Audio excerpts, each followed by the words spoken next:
You have come to a place where all sports matter. And some sports just matter more than others. This is the LTV Sportscast. And now your host, Leighton. Welcome, sports fans, to the LTV Sportscast. Glad to have you here, and it is Premier League weekend, baby. So, what is going to be front and center from here on out is the footy. Every week, English Prem, FPL, we're hitting it. And if you're into the F1, the Moto GP, USPGA, we have you covered. Though we are going to ask you to quickly look into the show notes for the timestamps, and you can skip directly forward to that. But we are glad to have you join us on the English Premier League and FPL. Maybe, who knows, we can make a supporter out of you anyway. We also have, what I can see from our analytics, we have supporters or listeners from around the globe. People from Australia, UAE, America, Canada, Ireland. Glad to have you join us on the show again.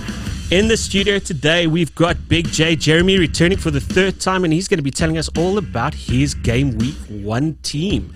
And then, coming across all the way from Josie, the killer man Andreas, and he's going to be telling us why Jay is wrong and why he knows more. Jay, welcome to the cast again. Good evening, and how's it, listeners? How's it, Andreas? Wow, 2 days to go. Really excited, really G'd up for the weekend. And yeah, let's get this show on the road and let me start teaching the old dog some new tricks there. Andreas, the floor is yours. Yeah, hi listeners. Like he says, 2 days to go. Cannot wait. I don't think you can teach an old dog new tricks, but newbies can learn. So when they're puppies, that's when they tell you to teach them. So Jeremy, listen up. Okay, so early shots fired. They're not quite the tennis balls of Novak, but if you keep your throat covered, we should be fine. Okay, boys, it's quite easy this week. Very, very much set out how we're going to approach this. We're going to talk about the games, a little bit of the predictions, and then we're going to tell us why we've got to put in which players into our FPL and who we've got to captain. So let's get straight into it. Fulham versus Arsenal, boys. What's happening there? And I think it's going to be Arsenal, and I think it's going to be goals.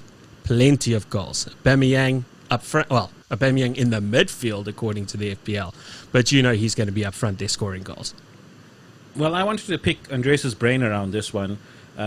Playing through last year, the early kickoff is not something that I quite enjoy. And as well as a captain, having a captain in the first game. So having played a bit of football growing up, I know what it is to play under that midday sun, and even your bones is you feeling a bit creaky, a bit tired, and first game of the season. So I don't know, Andreas, what is your thoughts with regards to early kickoff and probably even captaincy regarding that? Because as I said, in my experience this last season that I played, the early kickoffs very rarely exploded. Jeremy, so unless it's a dead set Man City against Norwich, where you think they're going to score 5 goals and it's a double game week, that is the only time you will find me captaining a person playing the first game of a game week. So I've got a theory that I stick by. I actually quite like captaining the last players and teams of the game week, so that when everyone else has their points, I get this great accumulation right at the end. But you bring up 2 important points. Number one, the sun is going to make an impact. I definitely believe it's going to play an impact. Plus, being the first game, it's going to be cagey. It's going to be very, very cagey. So I actually do not see a lot of goals in that game. So I'm staying away from Aubameyang as captain. I think it might hurt me, but that's what I'm doing. But then last game of the weekend, well, all the way into Monday evening, is Chelsea versus Brighton. Well, Chelsea away at Brighton. And what happens when the pressure's on? Because right now the pressure isn't on Arsenal walking into game week 1, and there's no pressure there. I mean, what's the worst they could do is lose. And before the next game starts, worst they could be a second. So, Leighton, I'll go first here and just say that I know Jeremy's been punting Timo Werner all along, and I think I might just have given my captain away in that last game. I think Lampard and his team might want to make a statement early on. They're going to see what everyone else has done and maybe lay down the gauntlet to Man City and Liverpool. Can we trust you on the captain call for Timo Werner? Or are you just trying to lead us astray? Not quite yet.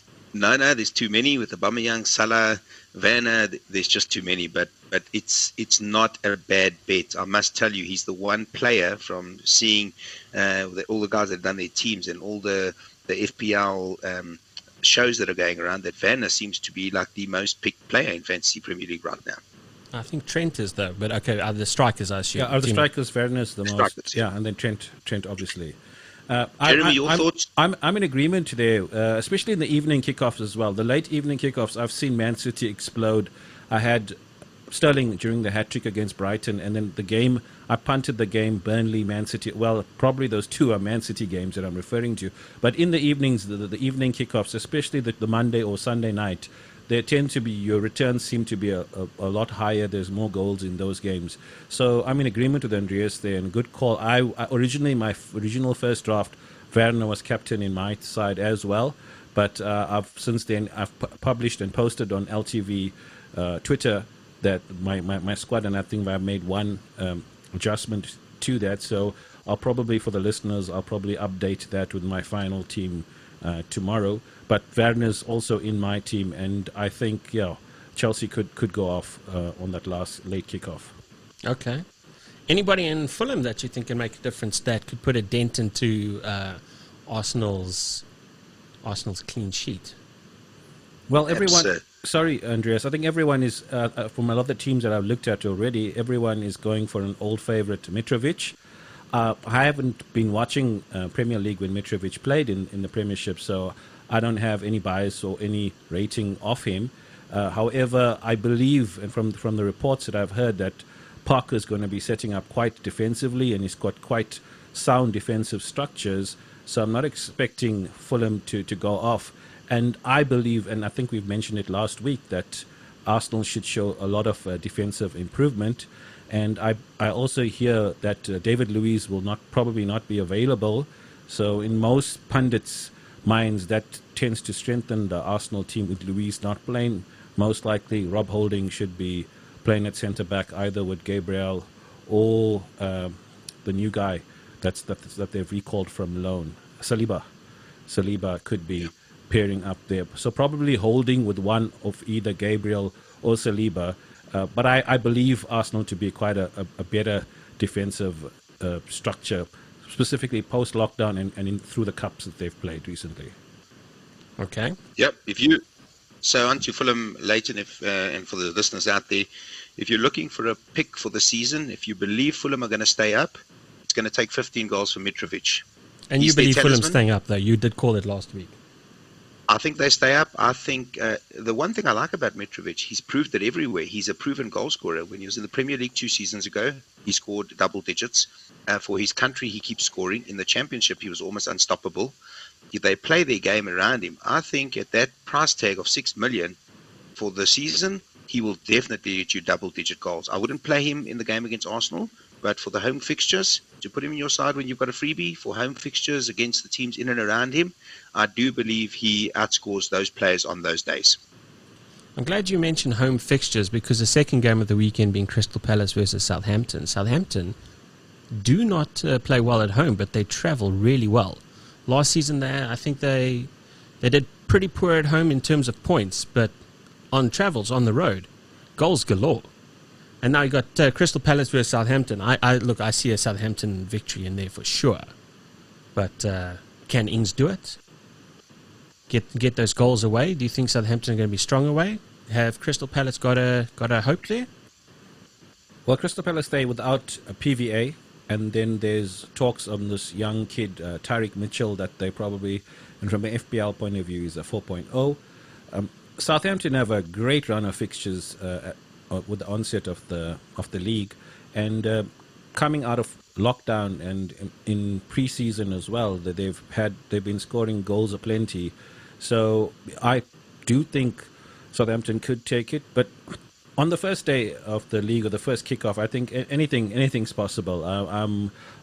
Even when selecting the FPL team for the week, I haven't fully committed, because I think once we've watched one or two game weeks, then we'll be able to get a feel and find what the flow of the season is going to be.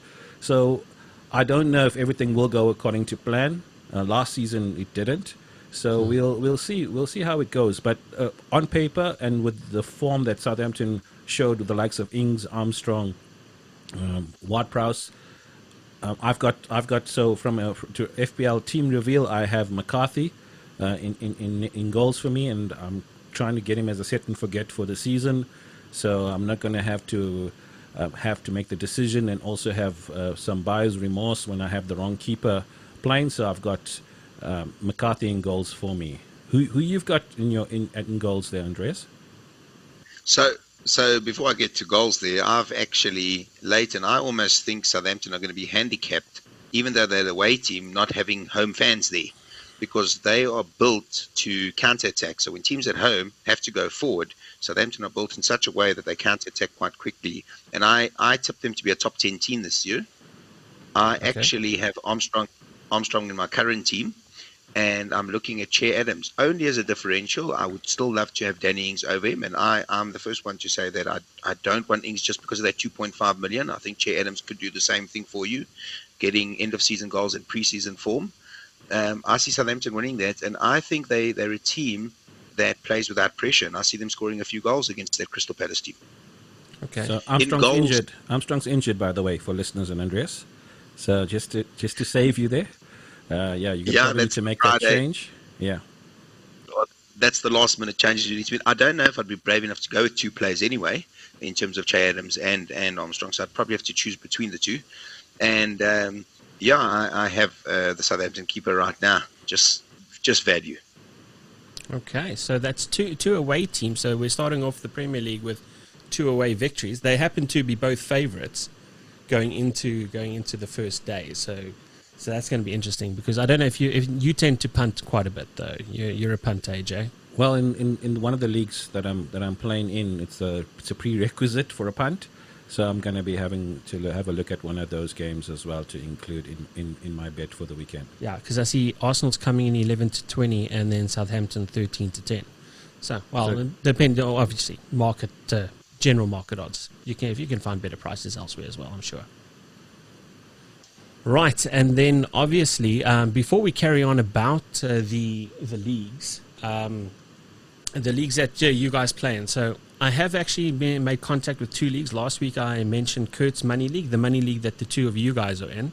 So that's going to be, again, like I said, something that we're going to keep a close eye on to see how the 2 of you perform. So that way we can see who clops who or who peps who in the championship this time round. But we also have, now that your guys' league is a 500 Rand buy-in, right? And there's multiple prizes. So there's prizes for Manager of the Month, things like that as well. So it isn't just an all-in, all-out prize. But I think you guys are sitting somewhere about 22K or 21K 30K. For first prize. For first prize. Yeah, first prize. I think first prize was 15K last season from what I read. Okay. But there's a lot, I think, who's got the best team name. And there's a draft league that we've just, it was quite exciting running the draft. The first time I played draft the Sunday, where you select a set and forget.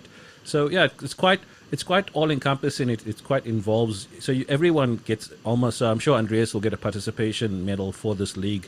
One of maybe best team name. I think we can put out the killer, because the money's coming home. So is it? Yeah. That's quite a name. Okay, cool. And then another one for the South African listeners for the private leagues. The chaps over at Football Fundies made contact with me. They've mentioned that they do enjoy our podcast show, and they're running, I think, the largest private cash league in South Africa. They're about 200 players right now, or just under 200 players, but it's a $200 buy-in. I will be putting out the deets to the people in the show notes as well. And they're doing the top 5 places, as well as some additional prizes for the chips, being the triple captain, bench boost, etc. And then they do a 100 Rand cash prize for every week that you get over 100 points as well. So that is out there. And then some betting vouchers. I've just joined them, and they seem to have quite a bit of corporate sponsorship, and it seems to be very well administered by Jonathan and the gang. So shout out to them. From what they're busy developing some sort of software or app tool whereby they're going to use it to administer FPL. So I think from a South African context, I haven't seen a more well-structured. Kurt's probably come second. I haven't seen a more well-structured FPL administration league out there. So if you're listening, FPL Fundi, one of the better, well-organized leagues. They're on all the social media, Facebook, Twitter. I'm not sure Instagram. I don't have that. So yeah, Andres, maybe you need to look at joining that one. It's only $200, eh? I will definitely be joining it. And Jeremy, just wanted to say, back on Kurt's league, the reason he's put so many Manager of the Month things for newbies like you, that you at least have a chance of winning something. So you don't feel that bad. Oh, heavy fires in here. Easy Novak, sure. Okay, then the last one I want to talk about. Now, obviously, we're not exactly going to be following this league's point scoring form quite like we're going to be doing the FPL. But Fan Teams, they're an overseas sports betting company. They're running the €1 million FPL tournament. Now, the rules are very similar. Pricing is very similar. Almost exactly the same, just a few minor differences. But for €25, you guys can buy in. Now, Jay, I think you're in on that as well. Yeah, I think I'm committed to around South African Rand. I think about 3.7 million Rand in FPL winnings if it all comes together. Okay. So I'm really keen. I have registered on that. The guy that won FPL or got disqualified last season, he actually won the 50,000 first prize. This year they've increased it to 200,000 euros. Gents, if I win that, we're going off to England on me. To watch, nice. Yeah, probably 7 days on me. So hold me to that. If I win that league, or when I win that league, off to England 7 days, the three of us. Oh wow, thanks, Jay. Let's. I'll definitely hold you to that. But it is also something we might want to consider buying in, and the reason why I say that is, so it is the equivalent of about 500 South African Rand as well. There and thereabouts. Am I right, Jay? Be about 550, yes. About 550. And then first prize guaranteed is 200,000 euros. But I've seen if they hit their 75,000 entrance mark, that goes up to about 300,000 euros with a guaranteed prize pool of 1.5 million euros. Oh, I didn't see those ones. So what they're looking for is about 75,000 players around the world. So all you have to do is you don't need to beat everyone like you have to do in the general FPL. You just only need to beat 75,000 other people. That seems way simpler, doesn't it? And then I think you'll at least make your money back all the way to position 5,600 and something. I think I saw over there. I think it's €30 prize, I think, for that placing Jeremy, in that league. Yes, Andres. I think we're just going to change things here. Instead of the banter I'm going to give you all the advice I possibly can get so I can get to England. So let's just get you to the win. Well, that's why I'm sharing my knowledge as well with the guys where I can, what little newbie knowledge that I have. And then when even the teams and my thinking and my thought processes behind that as well. So yeah, I would love for South African to win FPL overall. I think it's about time. We have some of the most passionate football and English Premier League supporters in the world. So why not bring home the FPL title to South Africa? Well, I'm gunning for it. 100%. So I tried joining that league earlier today. So for the listeners out there that want to join, just make sure your PayPal is working or your credit cards, because there was a snag there and it will only allow you to enter thereafter. So I'm hoping to still try enter tomorrow morning as early as possible. So don't leave it too late. Get entered. Let's get the South African flag flying high. Okay, and then last thing I do want to mention, though, if you are joining a competition like Fan Teams, it's not exactly gambling, though you would have to possibly look at, obviously, taxes and things like that, because I know in South Africa, sports betting is tax-free for the punter, but being at a betting company overseas, you're probably going to have to pay taxes. You're probably going to have to declare it. So if anyone ever told you to join it, we're also telling you to not try and screw the tax man. Okay, so, right. Then let's move on to, obviously, the game of the weekend, the one that is the most important, Liverpool versus Leeds.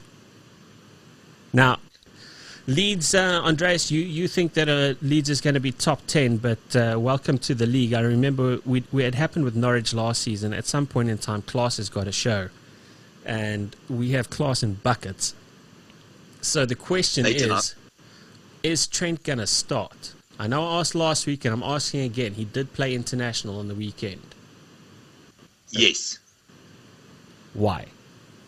Because he started the international game and played 90 minutes, I think he's been protected by Klopp. So it wasn't more that he was just rested. I think he's been protected and needed the break more than anyone because of how important he is to that Liverpool team. So I say yes, I've taken my chance and put him in now because of seeing him playing the international week. I want to add that I do think Leeds will still end in the top 10, but class will prevail on the first game weekend, and I think Liverpool will run out comfortable winners, and that is why currently I have my captaincy on Mr. Mo Salah. Okay, quick question. Trent going forward, so you're hoping for the assist. Does Liverpool keep a clean sheet? I don't know if they keep a clean sheet. I think Bielsa and Leeds play great football. I think Liverpool haven't looked that settled in pre-season. But I don't buy Trent for clean sheets. I buy him for goals and assists. And if we get the odd clean sheet to go along with it, then we smile all the way. Jay? I think so. I listened to a couple of the correspondents from the Leeds camp. So there was stories of Bielsa actually sleeping at the ground.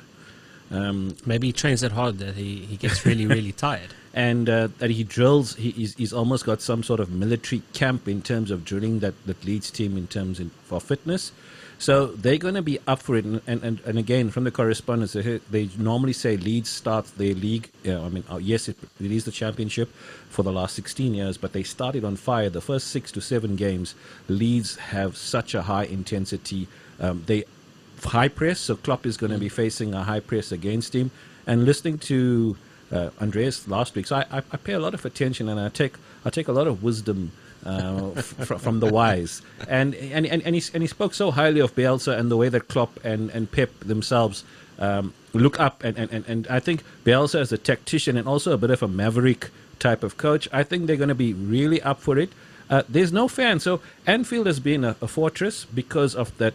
The diehard Liverpool fans, and without the fans, and if you look at recency bias and you look at the last 4 or 5 games if we watch Liverpool, so where do they all of a sudden, after this hangover and this massive party that they've had, winning the league after 30 years, where and how easy it is for them to turn it on come match day? Well, look, last season we lost the Community Shield. This season we lost the Community Shield.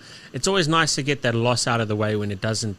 It matters, but it doesn't matter that much. If something was going to kickstart you to say, listen, we can't rest on our laurels, and we can't just scrape by, it is a loss, and then the team picks itself up, and then at some point in time, yeah, Jay, Andres, Leighton, what Jeremy's saying is something I'm really worried about. As a Liverpool fan, I won fans back earlier than most because of that pool at Anfield.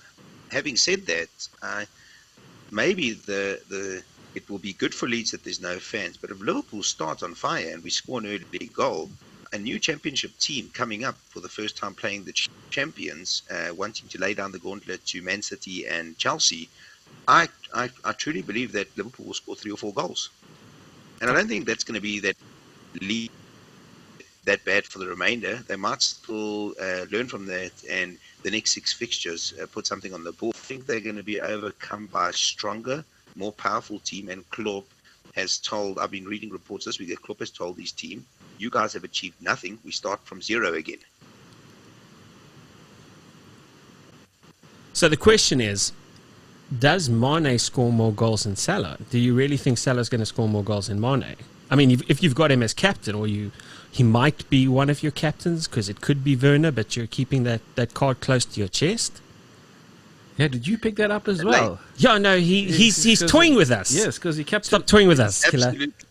Can you have 2 captains in FPL? I think he meant to say one of them is vice. Maybe one is vice. Yeah. Maybe one is vice. Yeah, don't you want to check the team? So it's not close to your chest. It's called a coin, where you go heads or tails and you choose your captain like about a minute before the kickoff. It's too, for me, between those 2 players, it's too difficult to call. I have it on Salah, and I'll tell you why Salah over Mane. Number one is I like Salah for free kicks and for penalties, and he creates a lot and gets more assists than Mane. Mane, however, with his form, has shown that he's probably going to match Salah for goals, but I don't see him matching Salah for points, hauls, goals, assists, and bonus points. Look, let me tell you why I took Mane for the first game over Salah. Purely because I'm not sure about Trent starting, and if Trent doesn't start without creativity in the field, and we saw it in the FA Community Shield, very few opportunities are coming Salah's way unless he's picking that ball up and running it in. But if it is coming down the left and it's coming from Robbo onto Mane, goals are there. It can be had. So there, I've played my cards. It's Robbo onto Mane for me first game. So I've got no Liverpool attacker in my team, and for a decision. So it's based on the fixtures. So you're going to go into Leeds. After Leeds, then you've got this.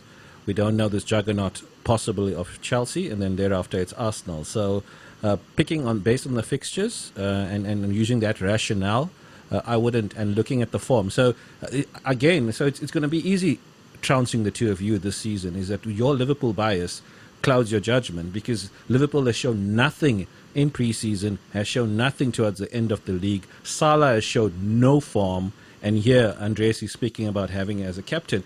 On what potentially having as a captain? Yeah, he's trying to on lead us what astray. tangible logic that he's used, other than past history of winning the title and being really devastating in the run-up into taking the crown, and thereafter nothing. So looking at that and looking at the three fixtures, Chelsea and Arsenal coming afterwards, I can't see Salah really shooting the lights out, and neither can I see Mane. And at the cost of 12, I'm not going to put that kind of money in for players whose ceiling overall in those two games based. So Salah as well. Salah tends to be a stats buster. He can score a hat-trick, and he loves Arsenal as well.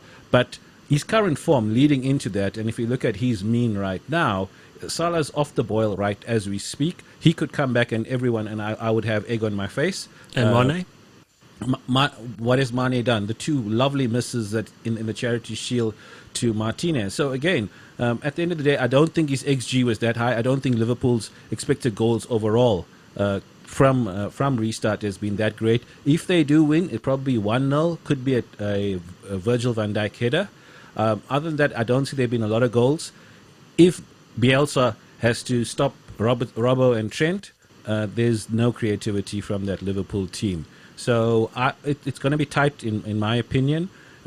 Leeds could surprise, and we're looking for that. And you cannot, and Andreas must not contradict you, you can't say Leeds is a top 10 side and then expect them to be blown away by a subpar Liverpool team. Sure you can. So yeah, your biases to the Reds. Top 10 means you can land up in 10th, and I'm pretty sure that's where we smashed a lot of teams last season, even on our bad days. But while you're talking about obviously the end of last season and going into the new season, if we just take present history, City ended off the season before in a flourish and then started last season poorly.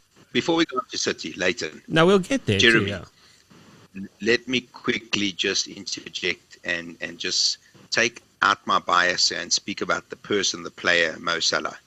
So when I pick a player like Mohamed Salah in Fantasy League, forget that he plays for Liverpool and forget that he nearly got the Golden Boot last year with having one of the worst seasons ever for him, and he's the previous Golden Boot winner. What you're saying about Salah rings true if you've never played this game or you haven't seen the player. But we've always got to remember one thing in sport, especially with world-class players. Form is temporary, class is permanent. Mohamed Salah, when he's playing for nothing, doesn't need to go and show in a preseason game what he can do. He can stroll through it. But the fixtures actually are favorable for him, and that is why I've picked him. Leeds, a team coming up, he'll be hungry to want to get his Golden Boot back, number one. As you've alluded to, he runs riot against Arsenal.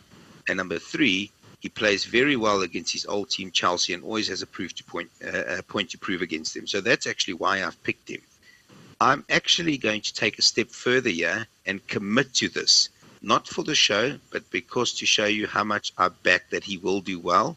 I will not change.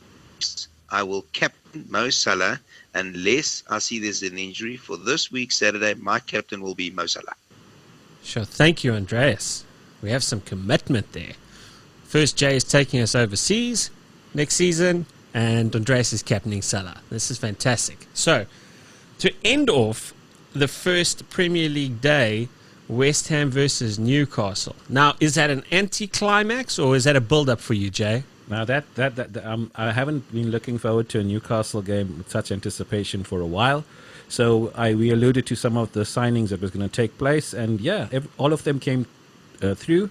Well done to the Newcastle scouts and the guys that are the deal makers there. United's been trying to get Sancho over the line for the last I don't know however long. Thiago as well has been trying to come to Liverpool. I don't know if that deal's going to go through. And we managed. Yes, they are Bournemouth players that came through relegation teams, but I'm quite chuffed that we're going to have a spearhead in Callum Wilson. We've got Ryan Fraser now that's joined. Jamal Lewis, I'm not too sold on him. So yeah, I'm excited, and I think the West Ham team there's a bit of upheaval within the ranks. Mark Noble went onto Twitter and he lashed out at the ownership and the club management for getting rid of that the youngster Diangana, and so it looks like there's a bit of trouble in the West Ham camp. And as I tinkered through my team, and I know I made a commitment to play a Newcastle player throughout. So you lied to us. No, looking at that West Ham fixture just made me reinforce my belief in St. Maximum for that game. And then there's been some Sunderland fans trolling St. Max as well, and he responded to them on Twitter. So he's going to be up for it. So and me as a FPL manager, I look at that kind of aspect of the game. What happens off the field? A good example when Salah didn't pass to Mane the one game, and Mane lost his mind coming off. And thereafter, I took Salah out my team and I had Mane in. So that kind of off the field or player, the way they react to stuff. So Mark Noble's comments could affect West Ham. St. Maximum's response to the Sunderland fans trolling him. So yeah, I have him in my team, and I was quite impressed with him post-lockdown. Hopefully with some of the attention being diverted through to Fraser, Almiron, and Callum Wilson, it gives St. Max an opportunity. So I'm quite excited by the Newcastle game come Saturday. But West Ham is at home, and David Moyes is setting up to be attacking. Now, we mentioned that last weekend. Now, if there's trouble in the camp, does home advantage not help them at least bring in a draw, maybe? Obviously, looking at their fixtures, the Newcastle one is the easiest that they have for the next 6 or so game weeks. So he's going to have to go for it. Because after the Newcastle game, they're probably going to be at the bottom of the league for, as I said, up to about 8 or 9 weeks. So he's going to have to go for the win. He can't play it safe against Newcastle. He's going to see Newcastle as an opportunity. So if he's adventurous, and with Newcastle's pace on the counter, with Almiron, St. Max, I can see us taking them out. So okay. I'm excited. Joelinton, 2 goals for 40 million. Yes, what a player. And now, is it your bias might be clouding your judgment here? Because West Ham bookies favourites and 11 to 10. So based on the upheaval in the squad, Souček, one of their cogs in their midfield, he's been in isolation, so he hasn't trained, so he's not going to be playing.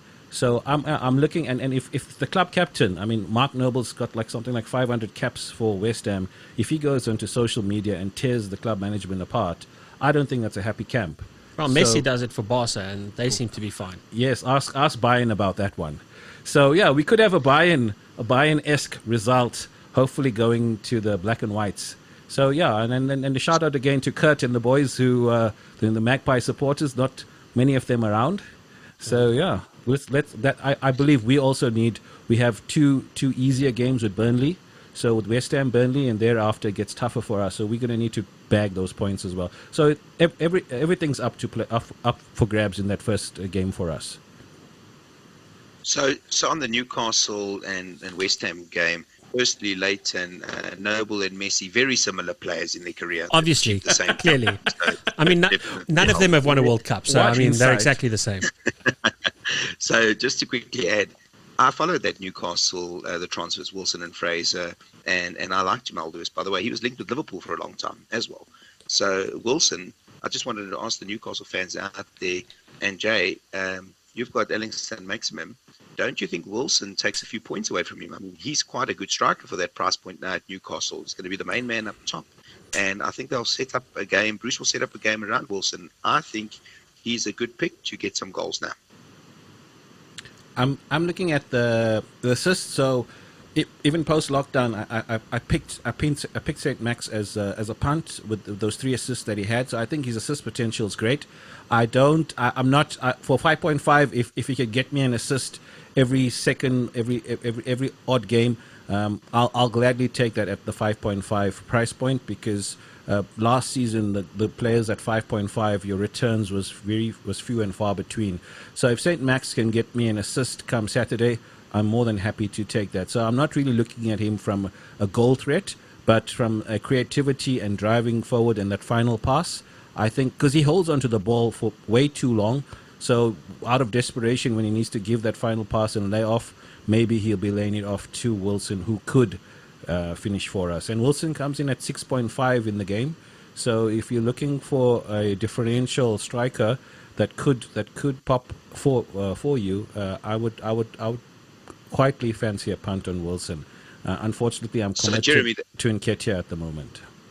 Yeah, but that's my point on it. So you've got a differential within a differential. So my theory behind is Alex Maximum gives him an assist, he gets 5 points. When Wilson gets the goal, he gets 6. Generally, for Bournemouth, when Wilson has scored and they've got a draw out of the game in the past, he gets the 3 bonus points too. You could be looking at a 5-point swing for the striker that scores the goal versus your midfielder giving it to him. Yeah, no, that's something I haven't yet nailed down whether I'm going to wildcard early. It's something that I'm going to decide after watching the first set of games. So if I do wildcard early, probably the likes of Wilson and Calvert-Lewin is the 2 that I'm looking at considering if I go that route. If things work out as my team is set up, as I said, I've got Nketiah coming off the hat-trick for England under-21s. So that young man's confidence is going to be through the roof, leading the line against Have him on my team. Against a weak Fulham. So you've picked. I went Nketiah. Nketiah. Well done. You're learning. So yeah, I think if it doesn't work out, I think my fallback or my plan B will be probably hit to wildcard. I wildcarded in game week 2 last year, so it's no.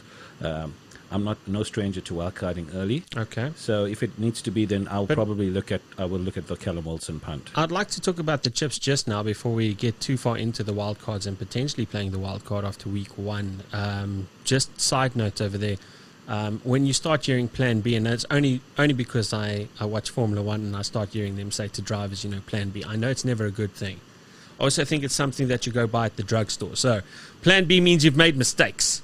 And we're all about Plan A. So before we get into Sunday's games, let's quickly talk about who's on top of the Premier League at the end of Saturday. Andreas. Liverpool. By goal difference, I assume. By goal difference. How many goals ahead of who? 1, early days. 1 goal. I unfortunately see West Ham beating Newcastle by the odd goal.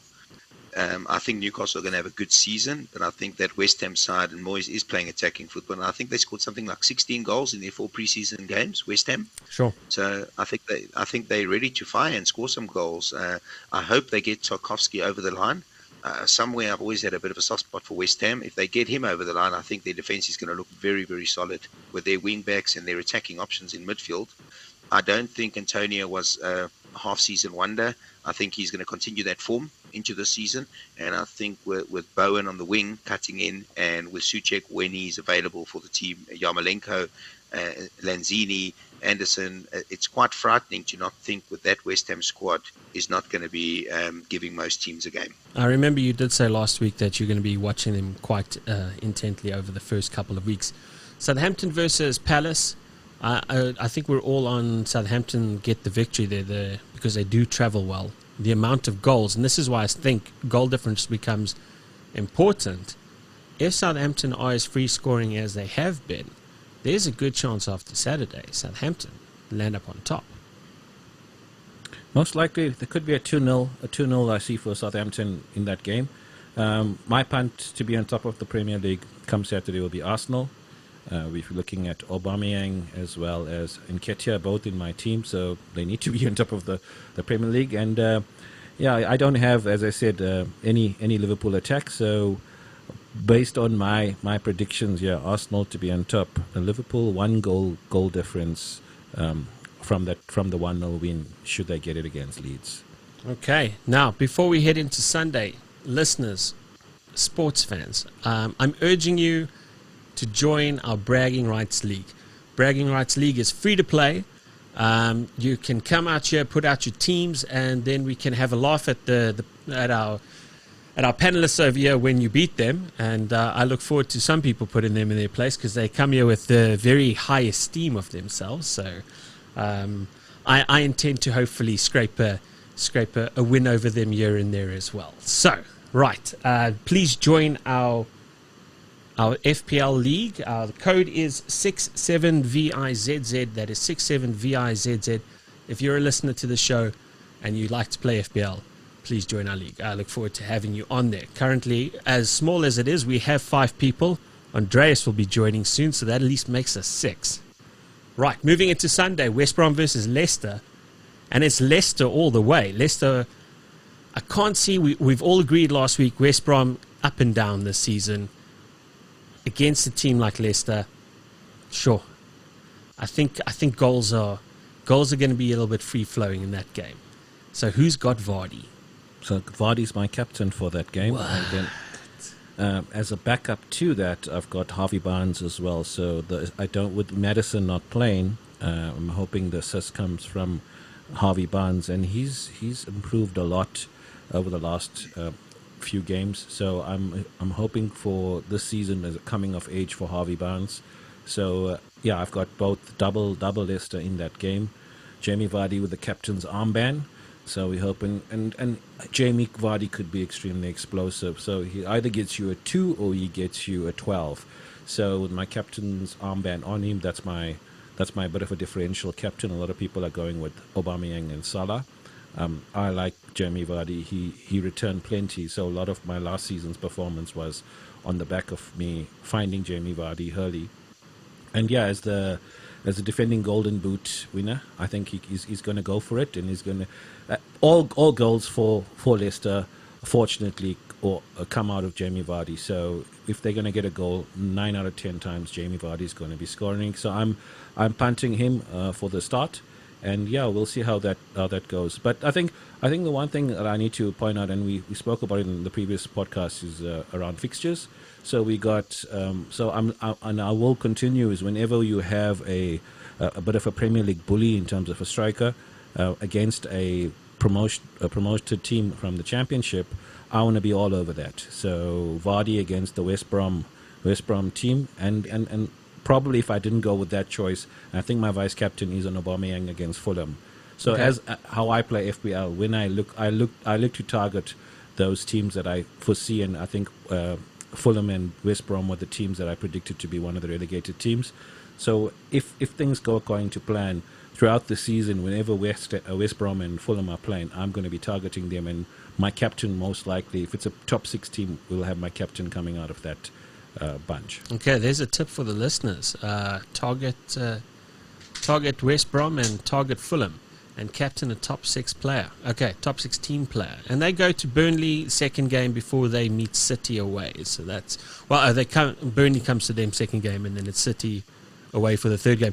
Andreas, your thoughts on the game, though, for West Brom, Leicester? I think you also said West Brom are dead in the water this season. Very, very similar thoughts. I think Vardy's going to pay off for you. It's a good differential. I'm just surprised with one thing you said there. You'd normally pick a bully from a newly promoted team, but you don't see Salah as a bully. He's been the biggest bully for the last 3 years.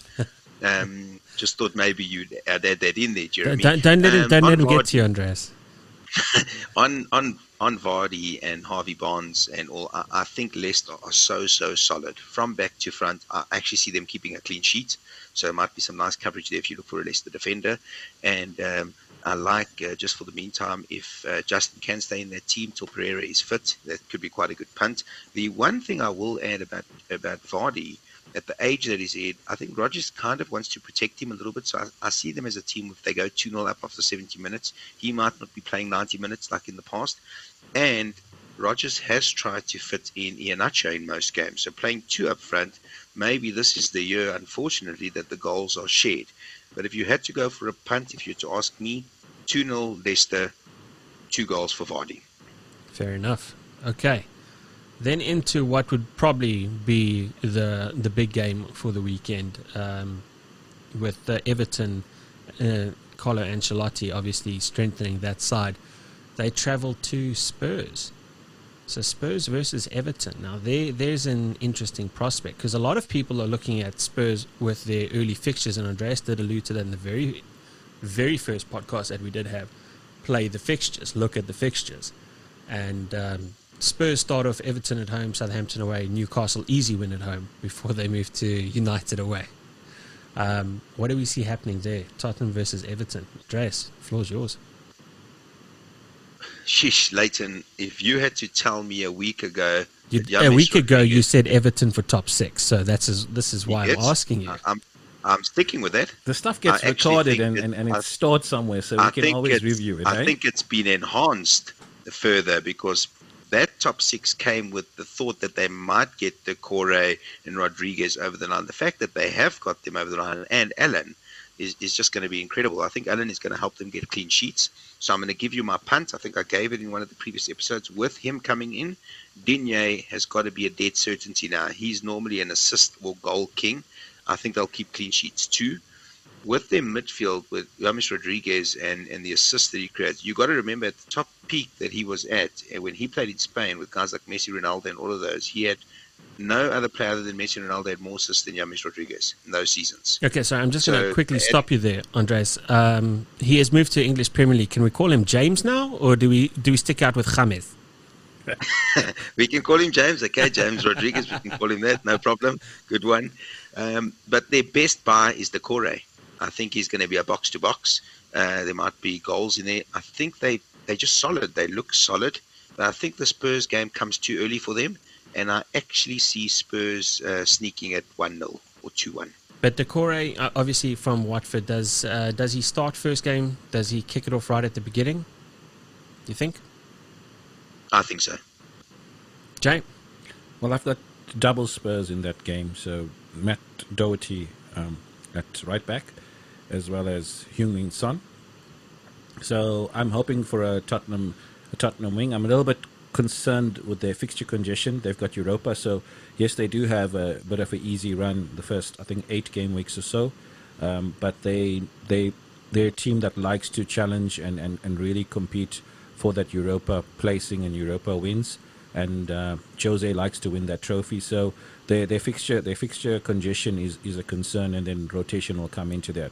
So as I said earlier, I will just have a look and see, but I'm hoping for Tottenham for the win. I think it's maybe too early for the Everton team, similar to Chelsea. Probably we'll speak about that now, yet, yeah. to get together. I mean, I think Decore, Rodriguez from different leagues, different backgrounds, different nationalities. So it probably take them some time for them to gel together. And I think Mason Holgate's injury concern for them as well. So I don't think Holgate will start. So one of the youngsters that I've been looking at Everton was Branthwaite, 4.0 defender. So he may get an opportunity. I'm not certain at the moment. But right now I have been toying with Digne in my squad. Just it's way too expensive for me. With the back line that I have of Robbo and Doherty, I just couldn't afford to have Digne as well. So Andres, do you have Luca Digne in your squad? I do have him in my current side, but I think it's a mistake right now when you say Doherty. You surely, when you've got 2 attacking players like that, you go for the home guy. And I am tipping Spurs to beat them. So, but I have looked at it for the next 6-7 game weeks if I keep him in. So if I keep Digne on my team, you'll know he's in the team for long term, for 6-7 game weeks at least. Finding it difficult with Trent as well to slot a 6 million and a 7.5 million in there. So I'll have to tweak tomorrow. But as of now, he's in my team with 3-4 million defenders and hoping one of them play. Sure. Yeah. Then obviously last thing regarding Everton, strong at home, away is obviously that's going to be where their season is going to be decided, because at home they're going to either get draws or wins. I think Ancelotti has done some fantastic work there, at least in the pride back at Goodison Park. Moving into before we move into Monday, does any one of those teams from Sunday take the top spot from one of the Saturday teams? With Vardy's explosiveness, if Vardy goes off, there could be a 3-0, 4-0 Leicester. Other than that, probably not. If Vardy doesn't go off, I see the Everton. I mean, you've got Jose parking the bus, and you've got Carlo Ancelotti with his Italian defensive background. We spoke about the bus, and then we spoke about Jose not parking the bus, and that's getting a little bit expensive. That's what I'm hoping for. Hence Doherty. Hence Son in the squad. So yeah, that is Jose's audition for me, that game, and I'll make my decisions. As I said, a lot of it will be pending on what and the type of formation and where Son plays. Sorry, one last player though, Kane. Well, Kane is Mr. Consistent, and he'll be there and thereabouts for the goals. Once again, similar to Vardy, the outlet for goals for Tottenham is generally through him. So when Kane plays, and that's my concern, when Kane plays, Heung-min Son he hugs the touchline in most cases. Pre-season, I think Kane was in isolation for a bit, and then away with England. So the Tottenham pre-season, Son played through the centre, and he did very well.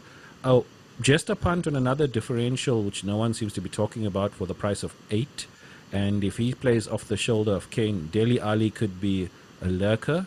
And he's at that nice price point where you need to, if you're looking to downgrade to a Greenwood or upgrade to a Havertz, it's only a 0.5 difference. So Yep. Dele Alli could be a lurker in that. Again, it depends what Jose decides to do. So I recall the Jose at Man United, the first game of the season. I think Lukaku got 2, United won 4-1 about 3 seasons ago.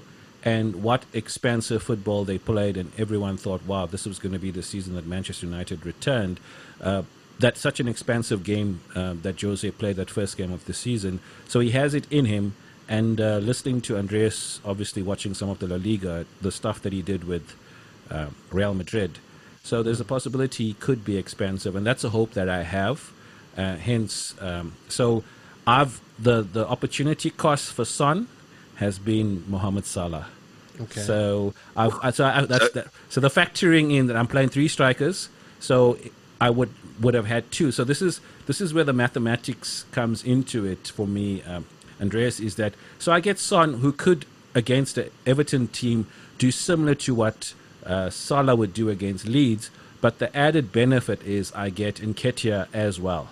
So so I'm basically getting in 2 players, Nketiah against the Fulham squad and Son against Everton. So that was and truth be told, Mo Salah is worth on most days in most seasons 2 players because of his explosiveness. So the trade-off came that when I had Salah in my squad, like most of the Twitterverse out there, and then I looked at the trade-off, especially from the fixtures point of view, which I alluded to earlier. Tottenham's fixtures are great. If Son plays in a more forward, more central role alongside or closer to Kane, he could return me more than Salah. And if I equate Nketiah's points with that of Son, I foresee game week 1 those 2 returning more than Salah. But this comes down to the same points that we're making, is about a single player ceiling, which you were speaking about when I had my ridiculous theory on defenders, as Andreas put it. My sleeper though for the weekend. Before we get to you, I just want to ask one question. Sleeper for the weekend, Steven Bergwijn from Tottenham. I don't even think he starts. Just a quick one on what Jeremy alluded to. I've actually got Dele Alli in my team for that because of that 8 million. When Mourinho first took over, he liked playing through the middle closer to Kane. And when he plays, Son is actually less explosive. Well, I'm hoping that in one way, because Son for me is absolutely phenomenal, but I'm taking that punt for the 1 million. I'm going on with Dele Alli. The one anomaly and a really big concern, which I'm actually is so strange. Kane is the cheapest he's been for 3 years, And normally when he's expensive, people will put him in their team straight away. And I'm almost thinking that everyone in Fantasy League, including myself, is missing a trick, taking Kane out for Werner, when you've got a tried and tested guy that scores 20 goals plus for a brand new rookie that we don't know what he's going to do. And I might try find that 1 million and get Kane in, but that would mean I sacrifice Dele Alli. Okay. Right. Into Monday, the precursor to obviously the final game of the season would be Sheffield versus Wolves. Andreas, you picked Wolves not to have a fantastic season. Sheffield United, we haven't really spoken about them. Now, they had a decent season. They were pretty tight in defence last season. How does this game go? I think it'll be cagey. Yeah. Is Adama Traore playing? We don't know. That's the thing with Wolves. I don't even know that starting team at the moment. I will tell you, I've actually listened to Jeremy, and I've actually got Podence in. So as much as we're talking about Saint Maximin, I think he might be great value at that price point, just on what he did come at the end of the season and in pre-season. So I've gone for him. I've actually put him in. I don't know if I'm starting him or he's going to be my bench player, but I've got him in my current team that I'm playing around with and tinkering with. Wolves have done some good business in the last week, so that could help them. Both those teams are going to be teams that are just going to scrape a win here or there, in my opinion, this year. That is why I don't think Wolves will have as good a season.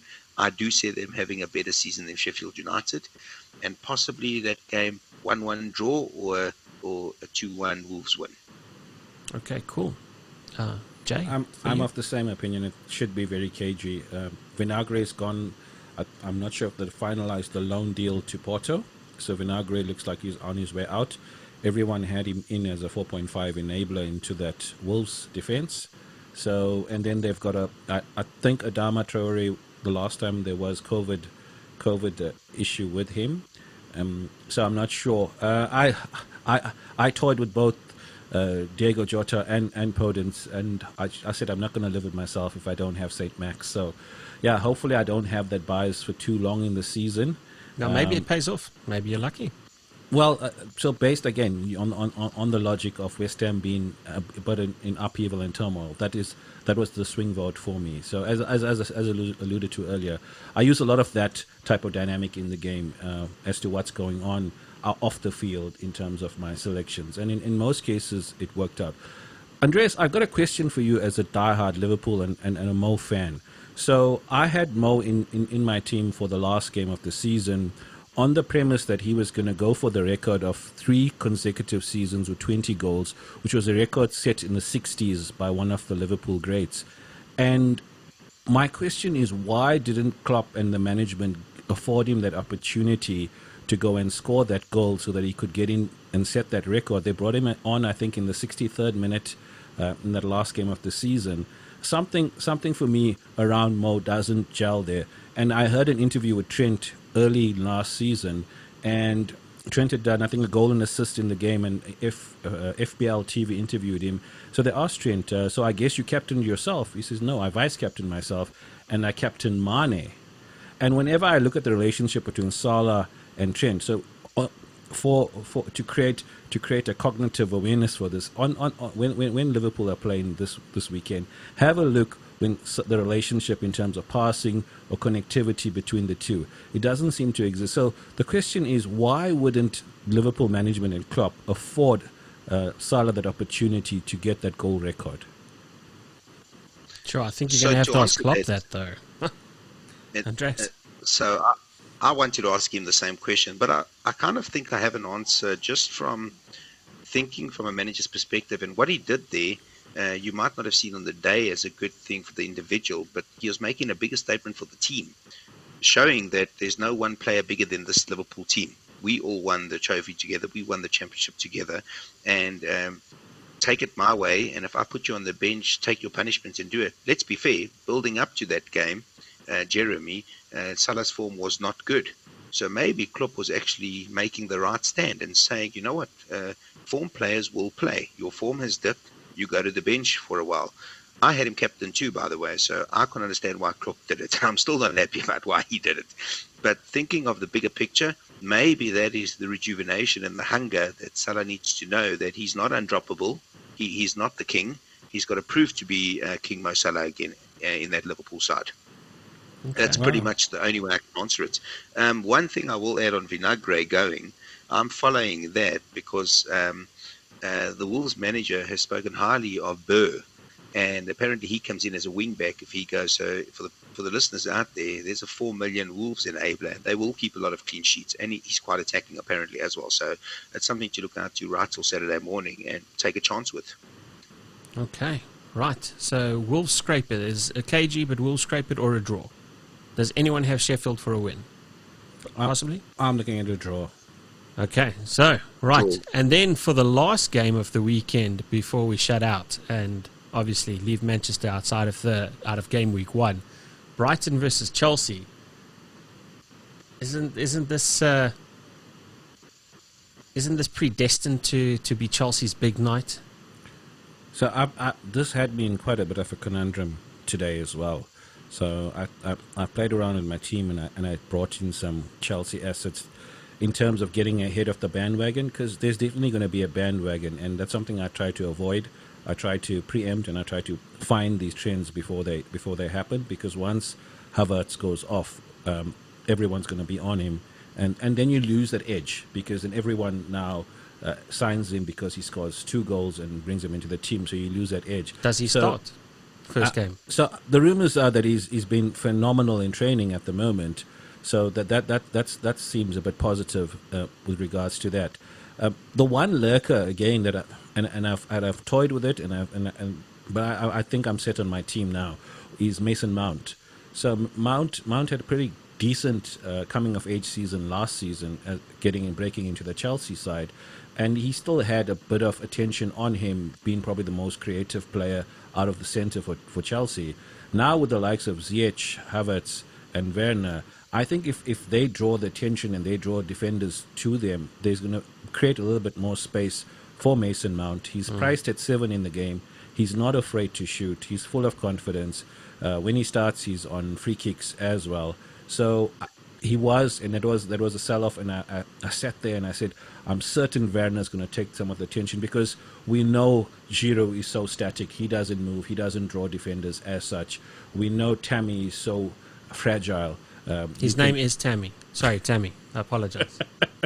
So they don't generally command the attention of the number 4 and the number 5 centre backs. So I think Werner would do that, and it would open up for Mount. And I've had him a few game weeks last year, and he did pretty well in my team. So he's a lurker that I was looking at. But finally, as I said, the fixtures as well. I don't want to bring in Mount and then for him to face VVD the next game week. So that was the trade-off. So fixtures has been predominantly top of mind in my thought selection and my team selection this week.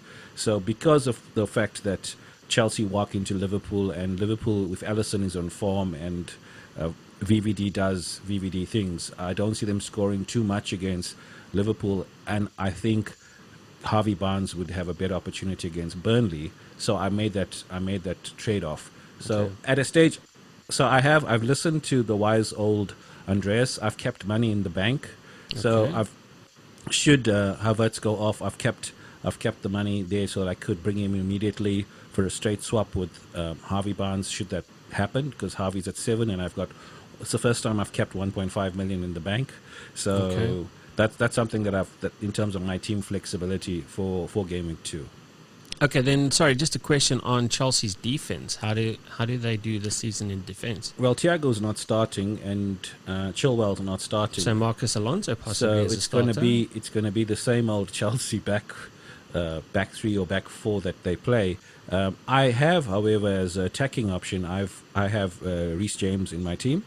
So originally I had Digne, and when I wanted to come off Digne because of the cost of 6, so Reece James comes in at 5, and if everyone's raving about Werner scoring all of these goals, the goals have got to come from somewhere. So along those lines, I'm going to look at the Reece James putting in a few of those crosses and getting a couple of assists for Chelsea.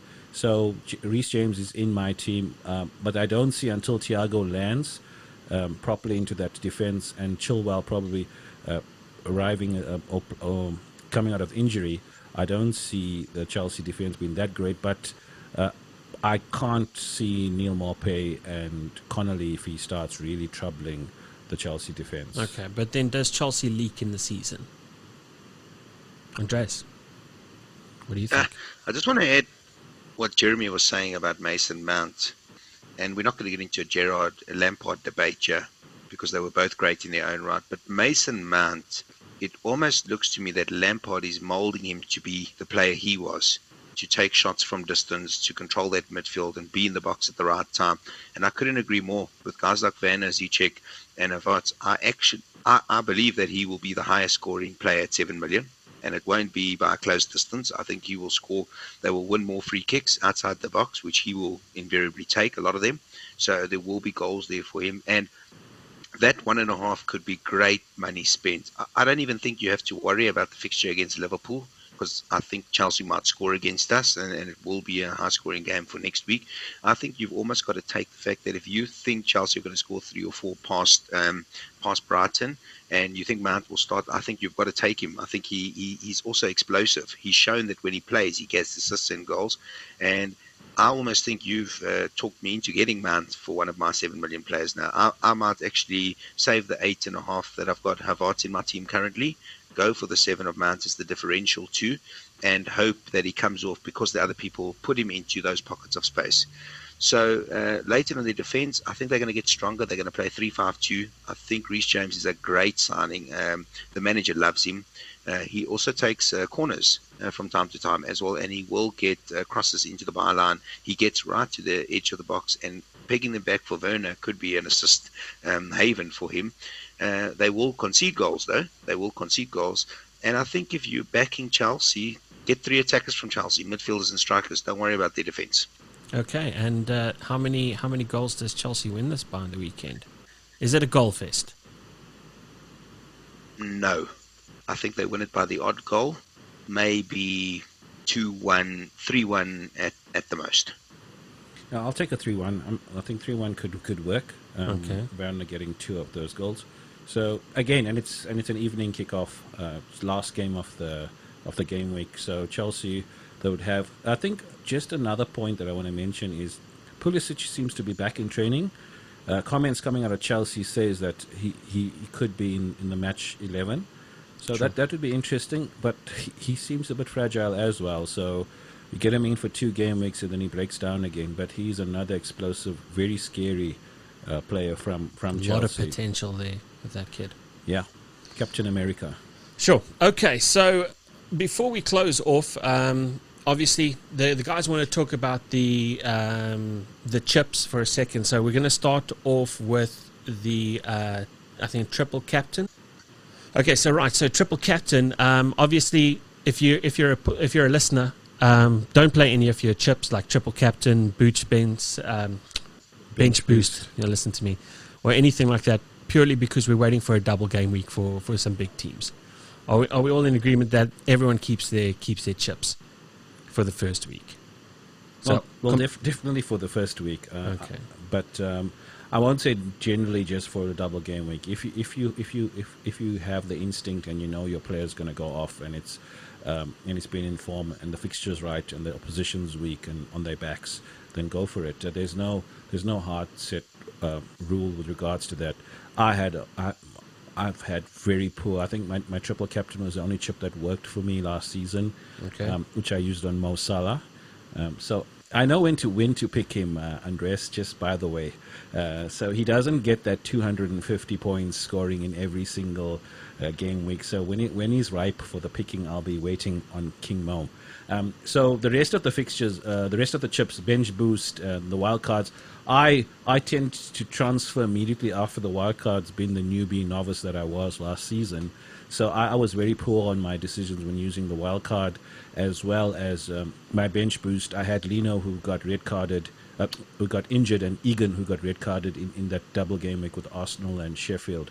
So I didn't have a great chip season last season, except for the 48 from Mo Salah. Okay, but that does buy some confidence for a person like me, knowing that just because you have 1 or 2 bad game weeks doesn't mean that you can't perform. Case in point, 1,400 in the world out of 7.2 million people. Well, I think for the listeners out there as well, you need to set yourself a target. And last year when I played it, my aim was 67 points a game week. So if I went over that, it was okay, and if I was close to that or just slightly below it, I was happy around that. So 67 points a game week gets you around 2,700, if I'm not mistaken. And I ended up averaging 63 points a game week at the end of the season. So, yeah, going for those explosive, and I had 200-point holds as well. But I didn't celebrate that because you understand that it is a marathon and not a sprint. Sure. So the chips really don't, again, from my performance, the chips really don't matter overall because I only had the triple captain come off for me last season. But if it comes off, it can be fantastic. Andres, just some last closing thoughts from your side, because I know you've got meetings to attend to. Keep your chips till the second half of the season. Okay. Doesn't wildcard need to be played in the first half or something? Yeah, that one you can, because you get two wild cards, so that's fine. You get one for halfway point and one till then, so that one's okay. But your triple captain, your bench boost, and your free hit, keep them till the second half of the season when you're chasing mini leagues and other people are making mistakes, and catch them off guard. Okay, fantastic. So right before we end off on the football side of things, again, I'll be putting in the show notes the two cash leagues. That would be the money league, the Kurt Money League, that has got it's a 500 rand thing. It's about 21,000 first prize and a couple of other prizes as well. And then the FPL Football Fundies, their money league is $200, and then also they're paying top 5 positions, but they've got a larger contingent of contenders in there. So that's also about 20,000. And again, and I can't stress it enough, guys, really, really would love for you guys to join us on our Bragging Rights League. Andreas, again, thank you so much for joining us. And then, yes, let's talk next week when the dust settles before game week 2. Cheers, man. Thanks, gents. Cheers. Listeners, Good luck. One thing, good luck with your teams. Cheers. Cheers, man. Okay, so let's quickly recap, Jay. UFC, Overeem versus Sakai. What a performance from the veteran. Starts off first 2 rounds, goes as far down as Sakai was favored 1-4, 25 cents return, and then as if he hit another gear, he took Sakai to a place Sakai had never been to before, and then just started to impose his will. And then when the ground and pound came, and I tell you, men that big with fists that size, it seemed like it was over when it started. So here's a question for you: Did Overeem win that fight, or did Sakai lose that fight? Because as the rounds went on, and as Overeem took him into deep water, you could see the fatigue level of Sakai. He didn't have. I don't think he seemed gassed. And he didn't seem to have a game plan for the takedown and for Overeem's ground game. Who would think we can speak of Overeem and having a ground game, and those two single legs that he took him down with, and poor takedown defense by Sakai. And absolutely, yes. So when I looked at it, there's no takedown defense, and on the feet, Sakai was getting the better off in some of the exchanges, and with Alistair being the striker that we know him to be. So it looked very journeyman. It used his experience. He took him into the deep water, and even in the post-fight interview, he said he conserved his energy, and then he knew that he needed to expend it at the right time. So it was quite a calculated performance. But he took some hits, though. Yeah, I'm surprised he stood, because he has been knocked out a couple of times in the. And I know with the fighters, once you've been knocked out once, and you become more susceptible to a KO. I do think that Sakai will come away better from this fight. I think it's his first loss in the UFC. First loss in the UFC. He wasn't. So I think his camp and his tactics wasn't there. So when Overeem took him down, he had no, even in the guard. So Overeem was connecting with him in full guard. So I like, okay. The holes were exposed. Yes, it was. It was definitely. But in the stand-up exchange, Sakai looked good. He did land quite a few significant strikes against Alistair. Having said that, and gone through this fight, I didn't see those haymakers that you normally associate with the heavyweights in the stand-up, with those one punch, the fight's over, and that explosiveness. So over him again, very in terms of self-preservation, and he took care of himself, and he fight management and ring management was very good in the fight. But I think against Francis Ngannou, that kind of explosive type of fighter, I think slightly differently, because I mean Ngannou learned the same lesson that Sakai learned now when he fought Stipe. He gassed himself, and he got his loss. And he's been, I think he lost to Derek Lewis after that as well. I'm not sure. I'd have to check the stats, but he has learned something as well. Yeah, I think that is so important for a heavyweight, because it's not like the lightweights that can go out there and stand and bang and everything is exciting and quick. But I mean, I'm not going to say they're hitting each other with foam pool noodle type things. But it isn't quite the same thing as when it feels like when you see a heavyweight swinging their large arms, it looks like sledgehammers. 5 rounds for a heavyweight fight. Wow, deep, went really deep. So tell me, do you see over him making a title run with that performance? He needs one more win, and then he needs to fight a Derek Lewis or a Francis Ngannou, and then he can then challenge Stipe. And then again, Francis Ngannou obviously wants to fight Stipe. I don't know why we speak about Brock. I mean, Brock has been there, done that, got the very expensive T-shirt that went with it. I don't necessarily think he can be a top contender. I mean, you'd like to see him do that, but Stipe would like to fight Brock as well, but that's for the money. And look, everyone wants to get paid. These athletes want to get paid, and I think he signed up with another management company now recently as well, so that he can start seeing the coin. But yeah, when you're that big, I don't see heavyweights lasting many years. And the fact that Overeem has lasted as many years as he has, you see people like Daniel Cormier, who's now retired. He also fought heavyweight for about half his career, then light heavyweight the other half. You have to have the experience like Overeem had, to be able to go into deep waters, to be able to see those 5 rounds, and that experience can get him, if he uses it properly, can get him that title fight. I think he can make a run at it, but he's at least 1 or 2 wins away, and it has to be the next 2 in a row. It has to be consecutive wins for him to be fighting for title. Otherwise, no. But if Dana White brings in Brock and gives him a shot, or gives Stipe a shot at Brock, I mean, it's so disrespectful to every other fighter that pays their dues.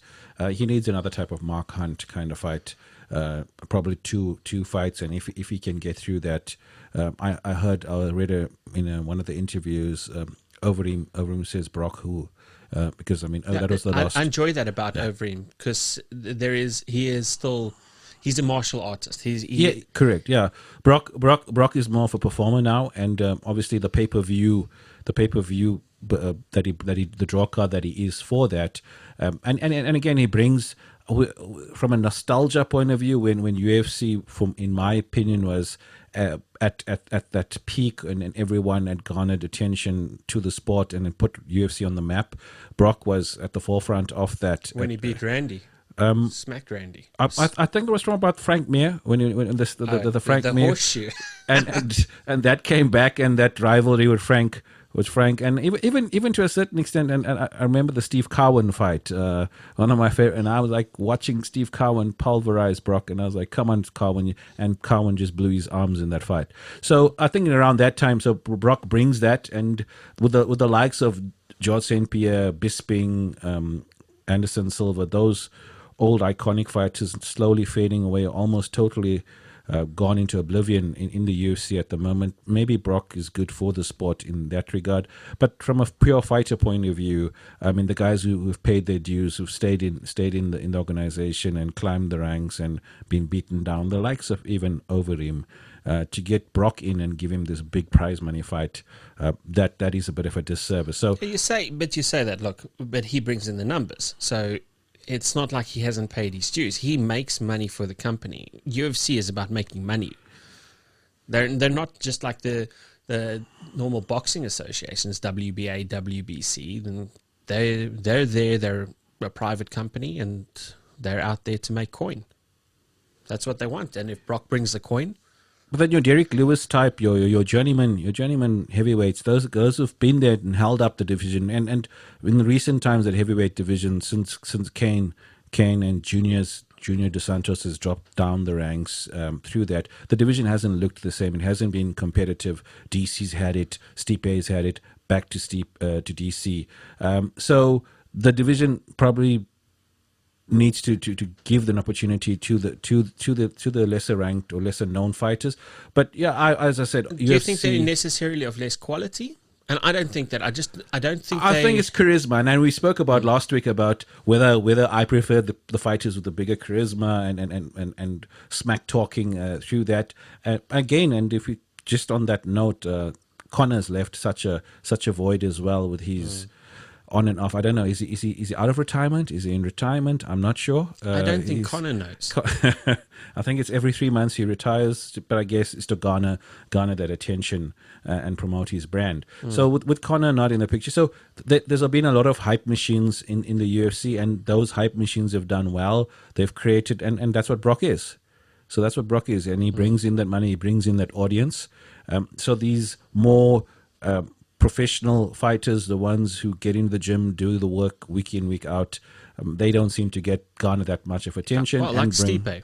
And Stipe has the records for the most heavyweight title defenses. He is UFC's greatest heavyweight fighter. I haven't followed him or he's I think since the loss to DC.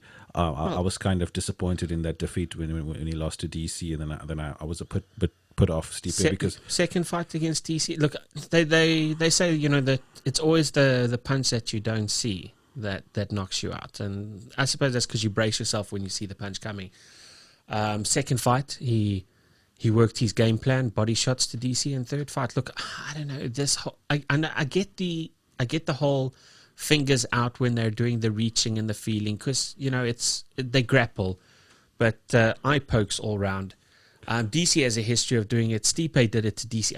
I saw after Overeem's fight, when DC was talking, you could still see there's damage to the eye. I was about to ask you, I have not had follow-up with regards to the eye poke on DC. How badly is it? No, it's pretty rough. And after the first fight with Stipe versus DC, Stipe had eye problems. He's had massive eye problems because DC habitually has been a little eye poker. And again, like I said, I don't necessarily think there's intent behind that, but because grappling is part of UFC, is part of MMA, the hands are open to grab. It makes sense. It also helps with distance management. So, yeah. Well, what we take from that. So, Overeem, though, you can see the changes in his body is because he's becoming an older man, or he also has a history of, I think he was suspended at a stage for PEDs of some sort as well. But he obviously, he was a big man when he was fighting in Dream, Strike Force, and K1 World Championships. Did they test like they're supposed to? Back to Overeem, can he make a run at it? 1 or 2 more fights that he needs to get a win. Stipe versus Francis makes the most sense for me. Francis was schooled in the first fight against Stipe. Schooled. What has he learned? Does he come back and is he any better? So we'll see. Okay. I just want to quickly then move on to, unless you've got something else for the UFC, do you want to chat over there? Because we don't actually have the most exciting card this weekend, but next weekend and the weekend after, when we talk about it next week. Now, with my focus being with the start of the English Premier League, so all eyes are on FPL and on the Premier League. So I think I'm hoping that I could make some meaningful contributions to the other sports, but with our broadcaster here giving us an opportunity to watch all of the games, and there's a bit of repeats. So from this weekend onwards, there's going to be a bit of drama in my household with me hogging the sports channels up until Monday, and then most likely reviewing Tuesday and Wednesday for the games. Okay, so if your wife leaves you on Sunday, when do you figure that out? when the dogs need to get fed on a Sunday afternoon. Does that dog include you when there's no food in your belly? I'm part of that contingent, definitely. Yeah, for sure. So make sure you play nice at home so you can keep watching the sport. Otherwise, you're out very early. Head office puts its foot down. Okay, so then just to recap then on the USPGA, DJ, with the FedEx Cup, eventually he got over the line. And I'll tell you what, that last day was a struggle. Did you watch any part of it, or no? I missed the golf. Okay, missed the golf. Okay, so I'm just going to quickly recap. Very happy for DJ. DJ eventually got over the line. Last day was a struggle. If John Rahm's second day went better, but I think John Rahm was fighting demons with himself. It looked like it, at least. That could have changed the way the last day went, because there would have been a lot more pressure on DJ. But yes, he held it together. He got it over the line at Eastlake. Fantastic for him. If they had started all on par, then I think Xander Schauffele was the standout player of the weekend. This weekend, it's off into the Safeway Open, so it's effectively the start of the new season. But I think, as they say, there's like 50 tournaments for this season, so that's going to be quite interesting. But then no real big names in the field. Phil's coming off the seniors tour, and I think we've got Jordan Spieth as well playing. So it's for players like that, maybe they just want to get their swings right, because the weekend after that is off to the US Open. So that's going to be quite interesting next weekend. So this weekend, as we're talking and recording right now, they are busy playing the North Course at Silverado Resort and Spa in California. Okay, so again, this is a tournament this is a course that is set up for the big hitters. So if you can bomb it down, they say the rough isn't too bad. So if you can bomb it down the fairway or just off the fairway, you're playing target golf onto the green. So I think strokes gained approach is probably going to be the biggest marker over here. So yeah, I'm not entirely sure who would win on this weekend, but it would be nice to see if Phil can run it back for us for old time's sake. And then if Jordan Spieth has ultimate quality there, or he has the potential for ultimate quality, but again, also I don't know where his head's at. But Leighton, you've been punting DJ from podcast one, and he's delivered the goods, hey? So he went second first. So you've been on the money with him, and his form's been incredible. I was concerned with him for this Eastlake. Yes, we were waxing lyrical about John Rahm's game, and had John Rahm, the real John Rahm, pitched up as you put it last week. Well, the average John Rahm was the average John Rahm. The average John Rahm would have changed if his second day was average, he would have probably beat DJ. Purely based on his last day. So his first, third, and fourth day, first, third, and fourth rounds, great. Those averages were there. But his second day, I think he shot a +2 round, so pretty poor. And then DJ went, okay, DJ, again, when we spoke about the ceilings of golfers, DJ ceiling, that ability to get low rounds, he went -6 on the second day. And then just for the listeners, DJ, who's this DJ Oak? Dustin Johnson, world number one. Because I don't think we mentioned him once. we were referring to him as DJ. So just for the listeners, Dustin Johnson. Okay. Well, I'm hoping if the listeners are listening to the golf segment, they know exactly who the DJ is. Okay. So Jay, we spoke last week about Formula One and possibly playing fantasy next season. And we had a little look at the Monza GP, if we can recap there. Gasly with the win, first win for AlphaTauri. So it was great to see. Well, not the Italian team get over the line, which we had hoped for from a nostalgia pick. Believe it's their 1000th Grand Prix this weekend for the Ferrari team. So to see an Alpha team make it, but wow, what an insane Grand Prix. Racing turned on top of its head with the safety cars, the crashes, the fails.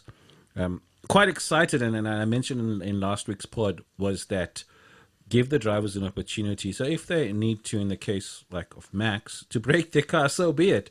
So we don't have the same boring top three finish that we've had for the last few races.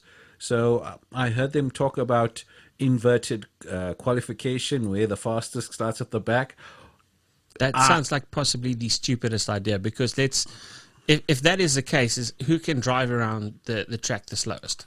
No, so what we would do, so I've tried to get my head around it, was that you'd have X amount of inverted qualification set up for the season. So we say we're going to do 5 of these races. And once Q3's run, there's a little draw. And if that pops out, that is the race.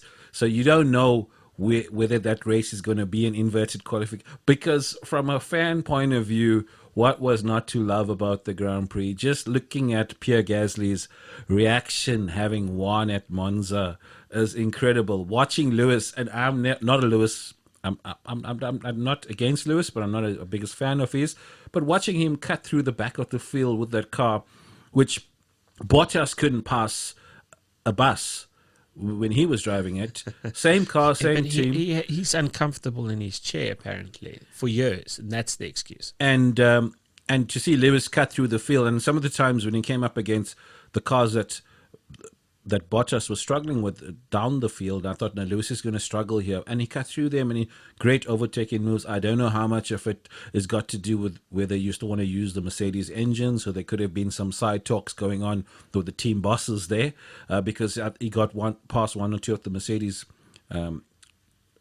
factory teams, those guys that use the works motor, I think it's called. He got past them quite easily, and Bottas was struggling. So I was quietly hoping for Carlos Sainz. He seemed to want it. He's got a good guy vibe about him. So I was, but he didn't have it. And the BMT, I believe, because he closed down the times and he was catching up. But Gasly getting up front, you could have, the way he drove those final few laps, you could have guessed it was Lewis in that car. The way he managed the car, the way whenever they got into that DRS zone, he just drifted further out of it. So very good management from a guy who's never been there in a race.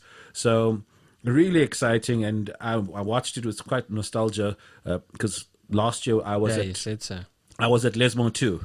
So I was at Les Mans 2 just before the dip going up into the tunnel, and I walked through that tunnel or above the tunnel as well at the Grand Prix circuit. So, but what a change with the COVID world that we live in, to see no fans, no tifosi at the circuit.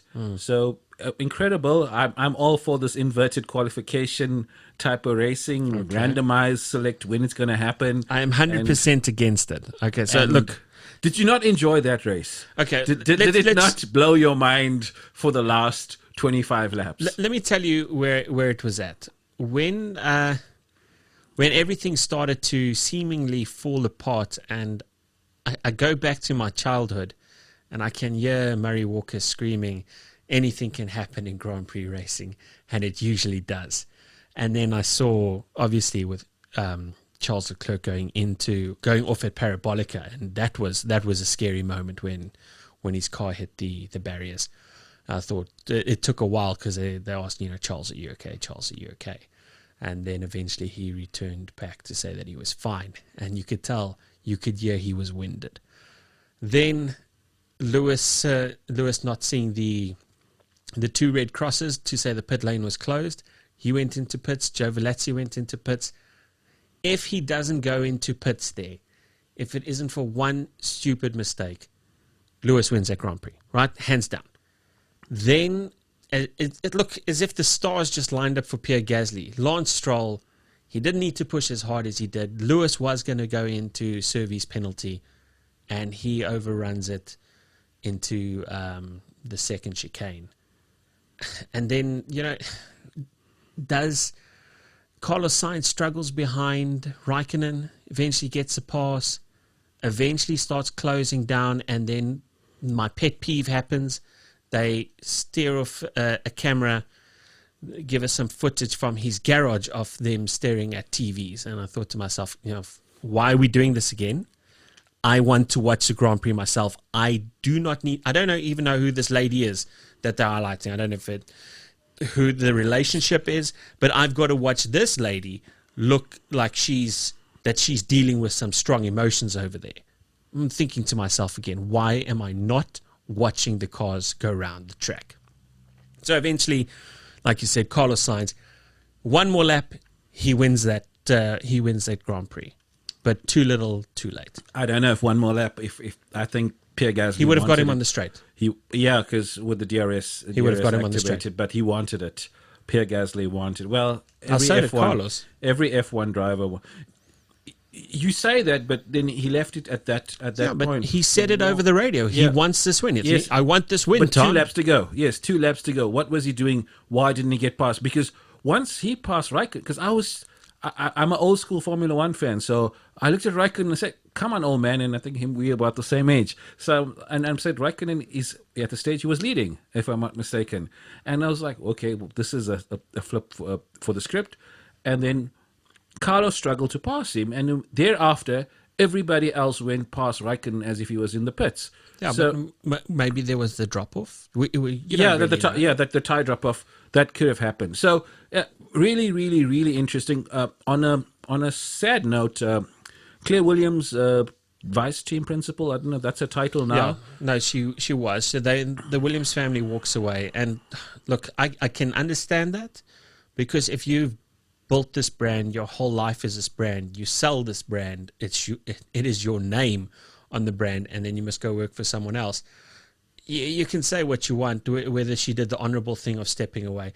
I don't think you could ask anyone to commit to something like that. I don't believe the commitment is there. And I look at, outside of sports, I've seen it in business as well, when businessmen, their businesses have tanked because of possibly poor management, and then they've sold the company to another businessman, and then there is a transition period where they keep them on. But those people never put their hearts back into it. Everything just feels like it's failed. Why work that hard if it's not mine, kind of thing. So best thing that she could do was walk away. Middle of the season is now the best time to leave a team, but at least we get to say goodbye to the Williams family properly. Politics aside, and whatever business politics that exists, it's quite sad for 1973, I think it was. For someone like myself, who's been from I think Damon Hill, Nigel Mansell time, for sure. Following F1 and the Williams team. So I'm looking for a team. If there's anyone out there can suggest a team on our Twitter feed, please. I know of a good team, and you might not always like them because a lot of people are hard on them. And I think if you give them an opportunity, you can rack up some wins, possibly Mercedes. They're there, they exist, and this is something else. Do we punish them because they are as good as they are? They've worked as hard as they've worked to get where they are.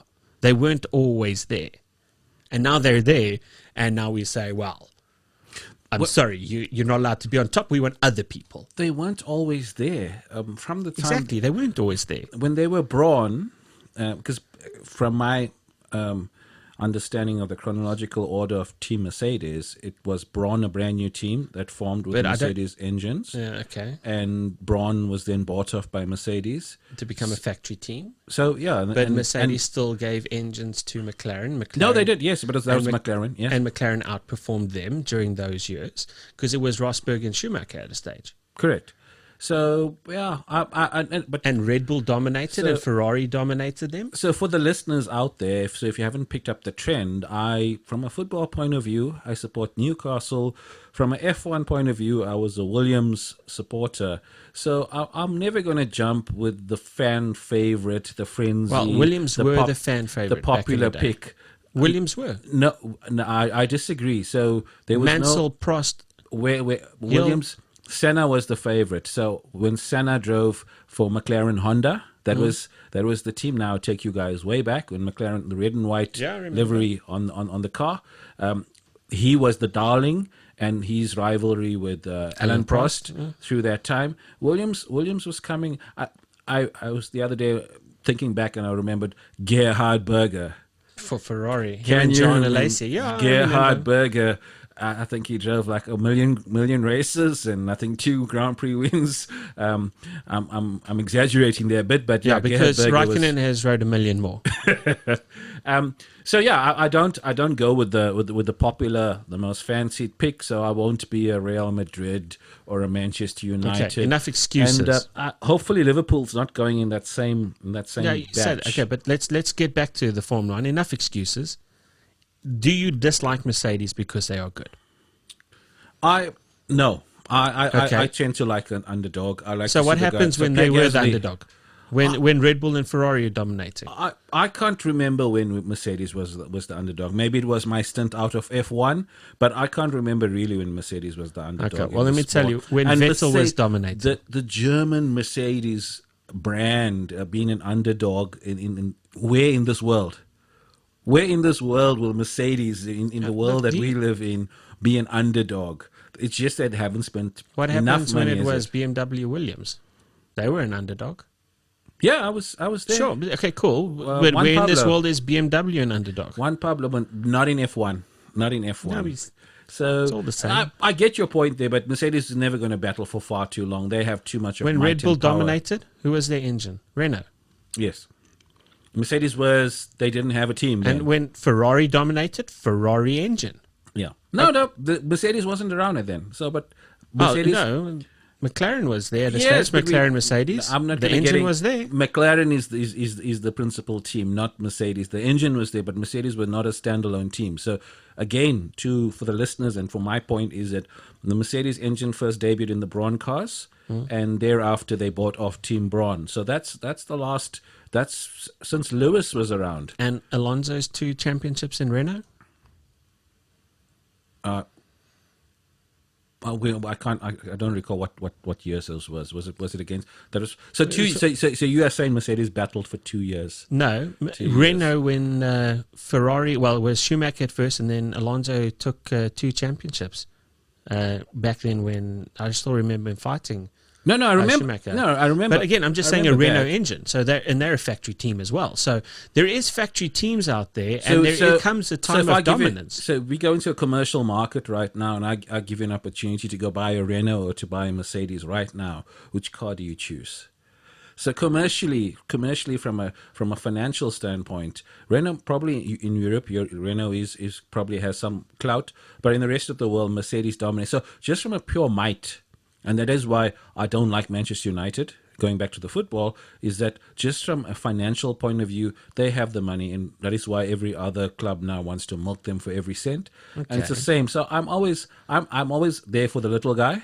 So if you can get me a team, probably, I don't know, on Racing Point, what's their financial situation like? Well, look, I'll tell you what, they're fantastically fast in a straight line, not great in the corners, and that's probably where they struggled at Monza, and probably at Spa as well. It's their cornering, their aero kit is probably the poor just part. on that note, the Mercedes is not built to follow a car.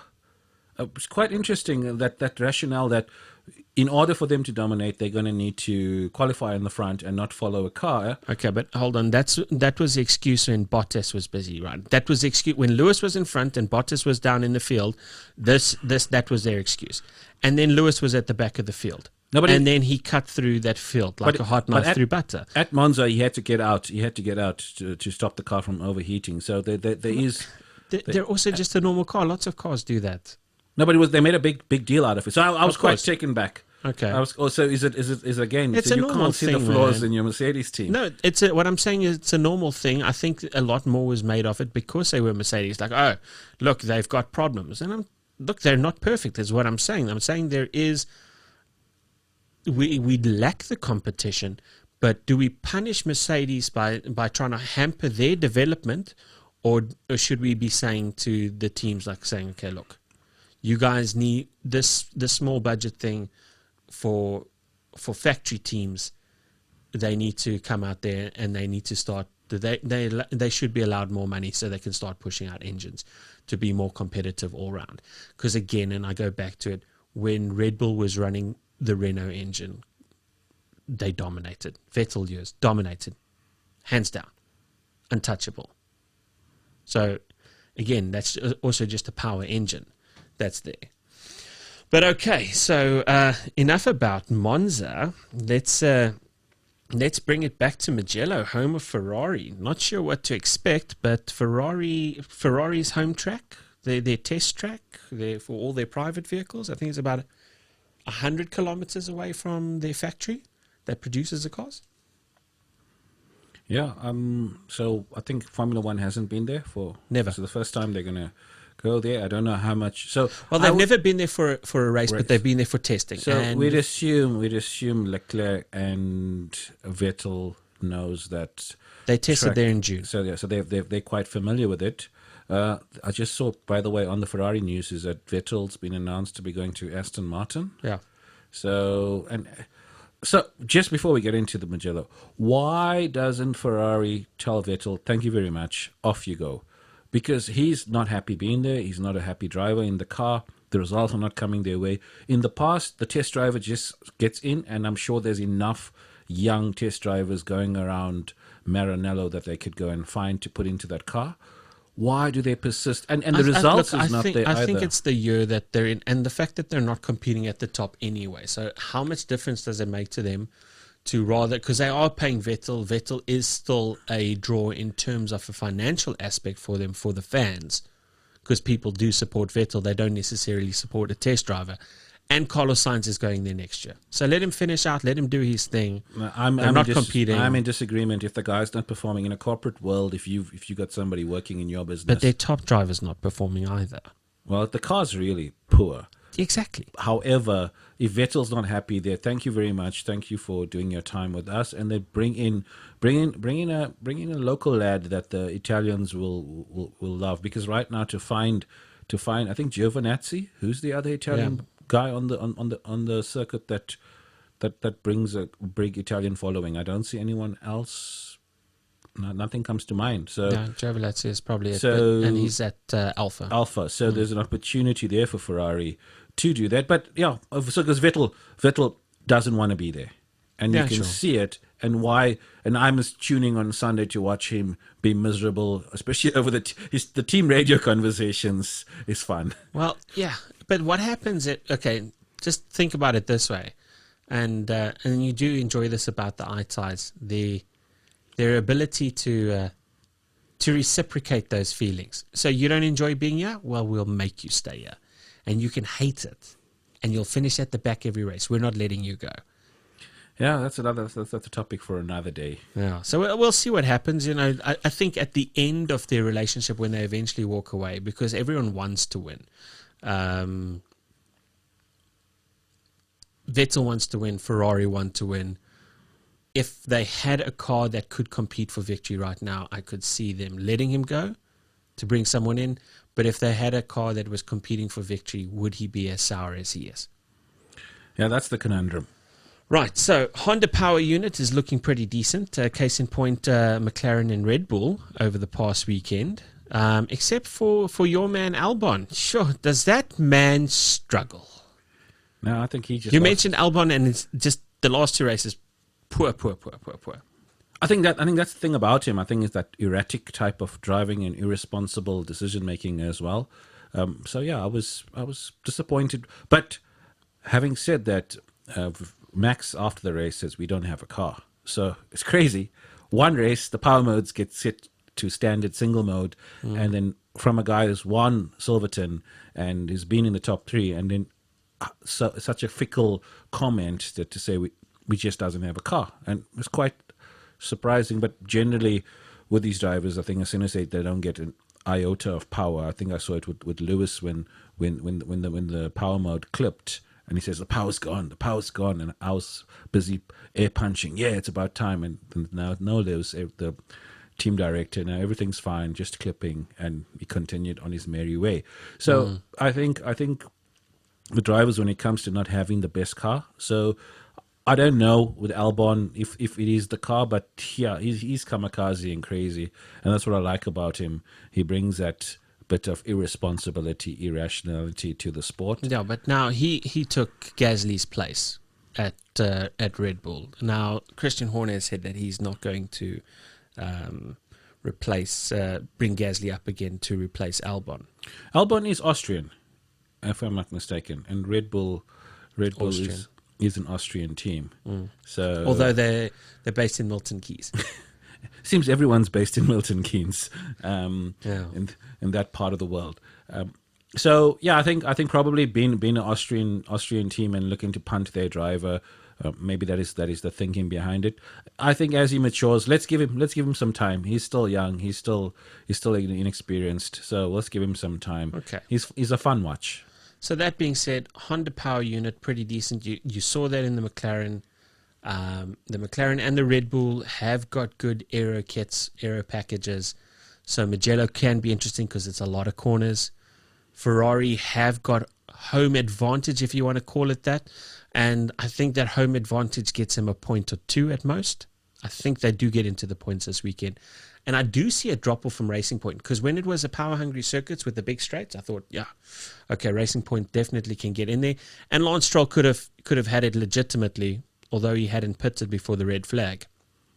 He probably should have taken that race if he didn't blow the chicane. So, yeah, this weekend is going to be quite interesting and quite fun to see. Nice to see that a bike that a circuit that they've used generally for the MotoGP, which we're going to be getting into next after this,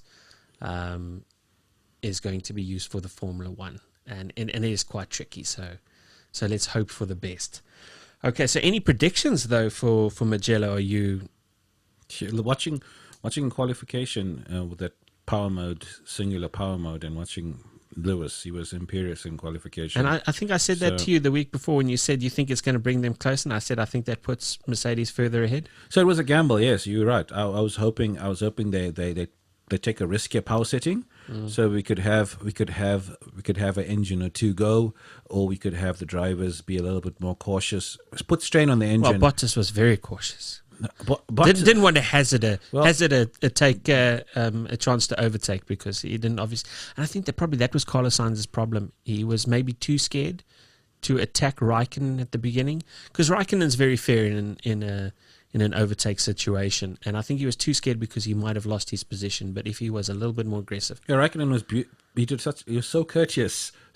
I mean, they were competitive in overtaking, fair. But he was so courteous. I said, and that stood out for me in the Grand Prix, was that he gave them just about the right amount of space and respect in terms of passing him. But Bottas, I don't know. Well, you are the Mercedes fan, so I'm not necessarily a Mercedes fan. I don't want to hop onto the hate train. I don't hate. Clearly it sounds like you don't hate them. I just don't follow. I mean, Lewis is everyone's favorite. He's the golden boy of Formula One, and I'm never ever in the golden boy camp. My golden boy is Fernando. Fernando's back next season. I know we spoke about it, so very excited. Does Kimi have a drive? It would be lovely to put Kimi and Fernando in the same team. I don't think they've decided yet if Kimi's going to keep riding. I don't think he's made that decision. And maybe we can go back and get the Benetton car out and put Fernando and Kimi in the Benetton Michael's car. Since we're going nostalgic here, because I must say it does look to be a young man's sport, as much as I hate to say it. And the youngsters do come, and they have the instincts and the reaction time. Just on a sidebar, I saw the practice that they do with those tennis balls, the reaction test. I'm going to try and do a bit of those exercises and see how many of those tennis balls I catch. I remember watching I think it was Sports Science, but you have to go back like 13 years ago.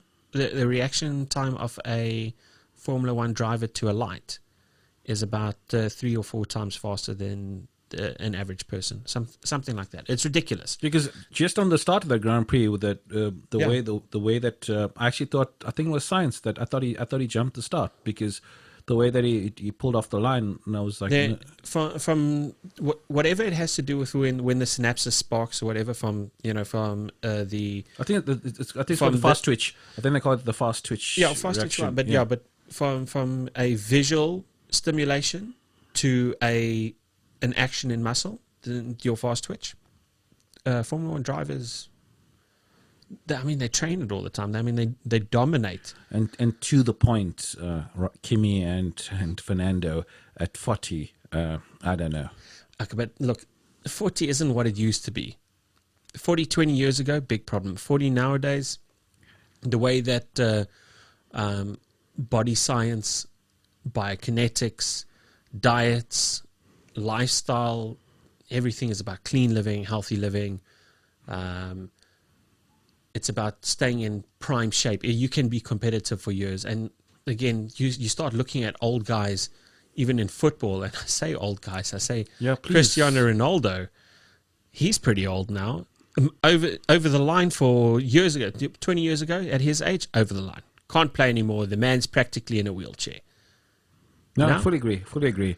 And yeah, I turned the big 4-0 this year. So yeah, please be careful. Be kind with those 40 comments. Okay. I see the grey is heavy in you. Okay, so then Jay, let's move on to the MotoGP.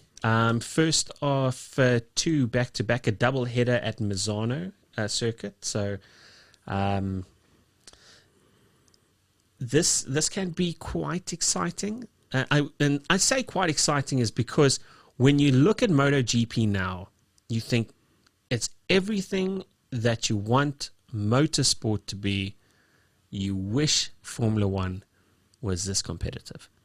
You wish that you could look at a roster of drivers and go, I wonder who this weekend favors. I wonder which team does this favor, which engine does it favor.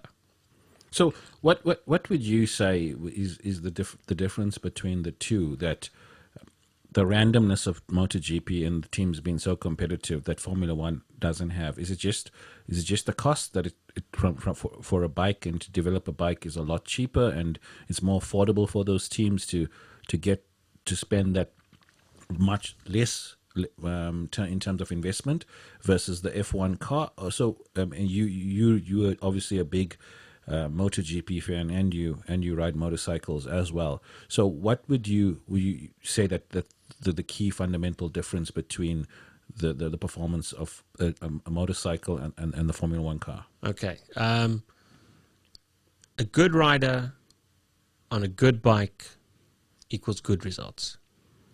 An excellent rider on an average bike gives you good results.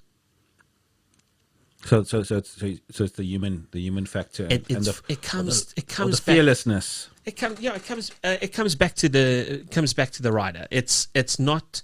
Look, the bike plays a major part in it, but when you look at a works team, for example, Fabian Quartararo rides a Yamaha works engine.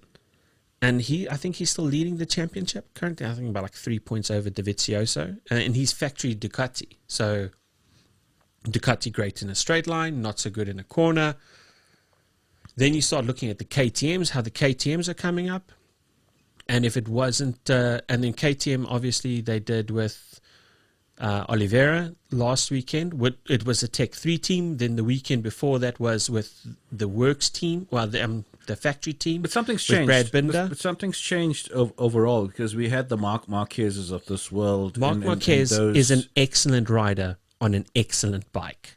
So he had the machinery. But he is excellent. So he dominated for that period. So what has changed? That domination. He's injured. No, apart from him, that the domination, and it's quite even playing field at the moment. If you look at Marquez's partners over the years, Danny Pedrosa, and now his brother Alex Marquez, he had Jorge Lorenzo, 3-time world champion as well, and none of them performed on the Honda. So again, it's also your feel for the bike. I remember Valentino won on Honda, and then he left Honda. It might have been. I think if he stayed at Honda for a few more years, he would probably have an unassailable amount of world championships. So my understanding and my interpretation from all of this is F1 needs better drivers. F1 needs. I think F1. What F1 really needs is the ability for cars to follow close, to really benefit from slipstream. Side slip, that's also something else. Now, that was something I actually really enjoyed watching at the Le Mans 24-hour. I can't remember which drivers it was. Guy steps out of the slipstream, and obviously he's now got the overspeed because there's been less resistance. So he lands up getting next to the car that he was passing, pulls a little bit ahead, but the car he was passing pulls in tight because the straight was long enough, and then he gets side slip. Now, it's kind of like the whole echelon thing when birds fly in an echelon. So the resistance to wind resistance isn't there. So you could use side slip to get ahead again. Now, what we have in Formula One cars is they're designed to be disruptive, for the air to be disruptive. Doesn't allow you to follow close, doesn't allow you to get side slip. So I think if they start changing the aero packages, they put restrictions more on the aero packages to say you cannot be as disruptive, then we can start seeing the human element when it comes to drivers. Then I don't think it's a young man's sport anymore. Yeah, because it's skill. Because skill and experience. In. Yeah. So yeah. So, but you said more restrictions. Those two words in Formula One. I can't. Now, so with regards because to, it's the amount of grey area that comes in where, and what I've never, cause there's only so much you can do on a bike, on a motorbike. But when it comes to a car, there's that ability to screw someone else over, purely because of the damage you can do to the environment in which you are riding in. No, definitely. So the MotoGP, what's your prediction? Okay, look, I think Yamaha looked to get back in it. I mean, like I said, I think Fabian Quartararo last season he had a tight fight with Marc Marquez. He landed up finishing second. Yeah, if my memory serves me correctly, so don't hold me to that. But Franco Morbidelli, he's riding a Yamaha. It's his home track. It's nice and close to him, so you don't know what he can do there. Does Rossi come out and pull a masterclass? Because he's been quietly consistent all season, although they haven't had the best package.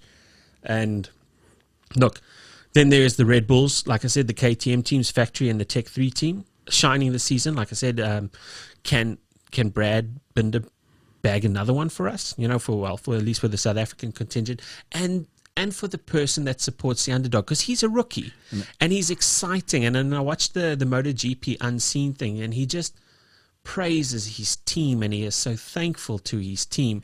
And it's nice to see that appreciation come in. When Formula One drivers, they might say it, but the first time the car has a little bit of a hiccup, then it's the worst team in the world. The car is crap.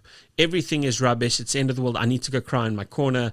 I need to be all emo about some stuff. Max Verstappen, case in point, this weekend. He's also, how old is he? I think is he 20 yet? Yeah, he is. He's 20, 21, somewhere there. Do you remember how emotional you were when you were 21? Yeah. You had all kinds of testosterone running through your body? No, I think at 21, I was a little bit of a dickhead. I can call a spade, but yeah, you grow up from that. And I think the fact that Max has, and again, we're going back to the Formula One, Max has that talent. And if Max has that talent, and then he can start to get his head right. Has Lewis ever got his head right? He always still feels, it almost always feels like he feels like he's been done in one way or another.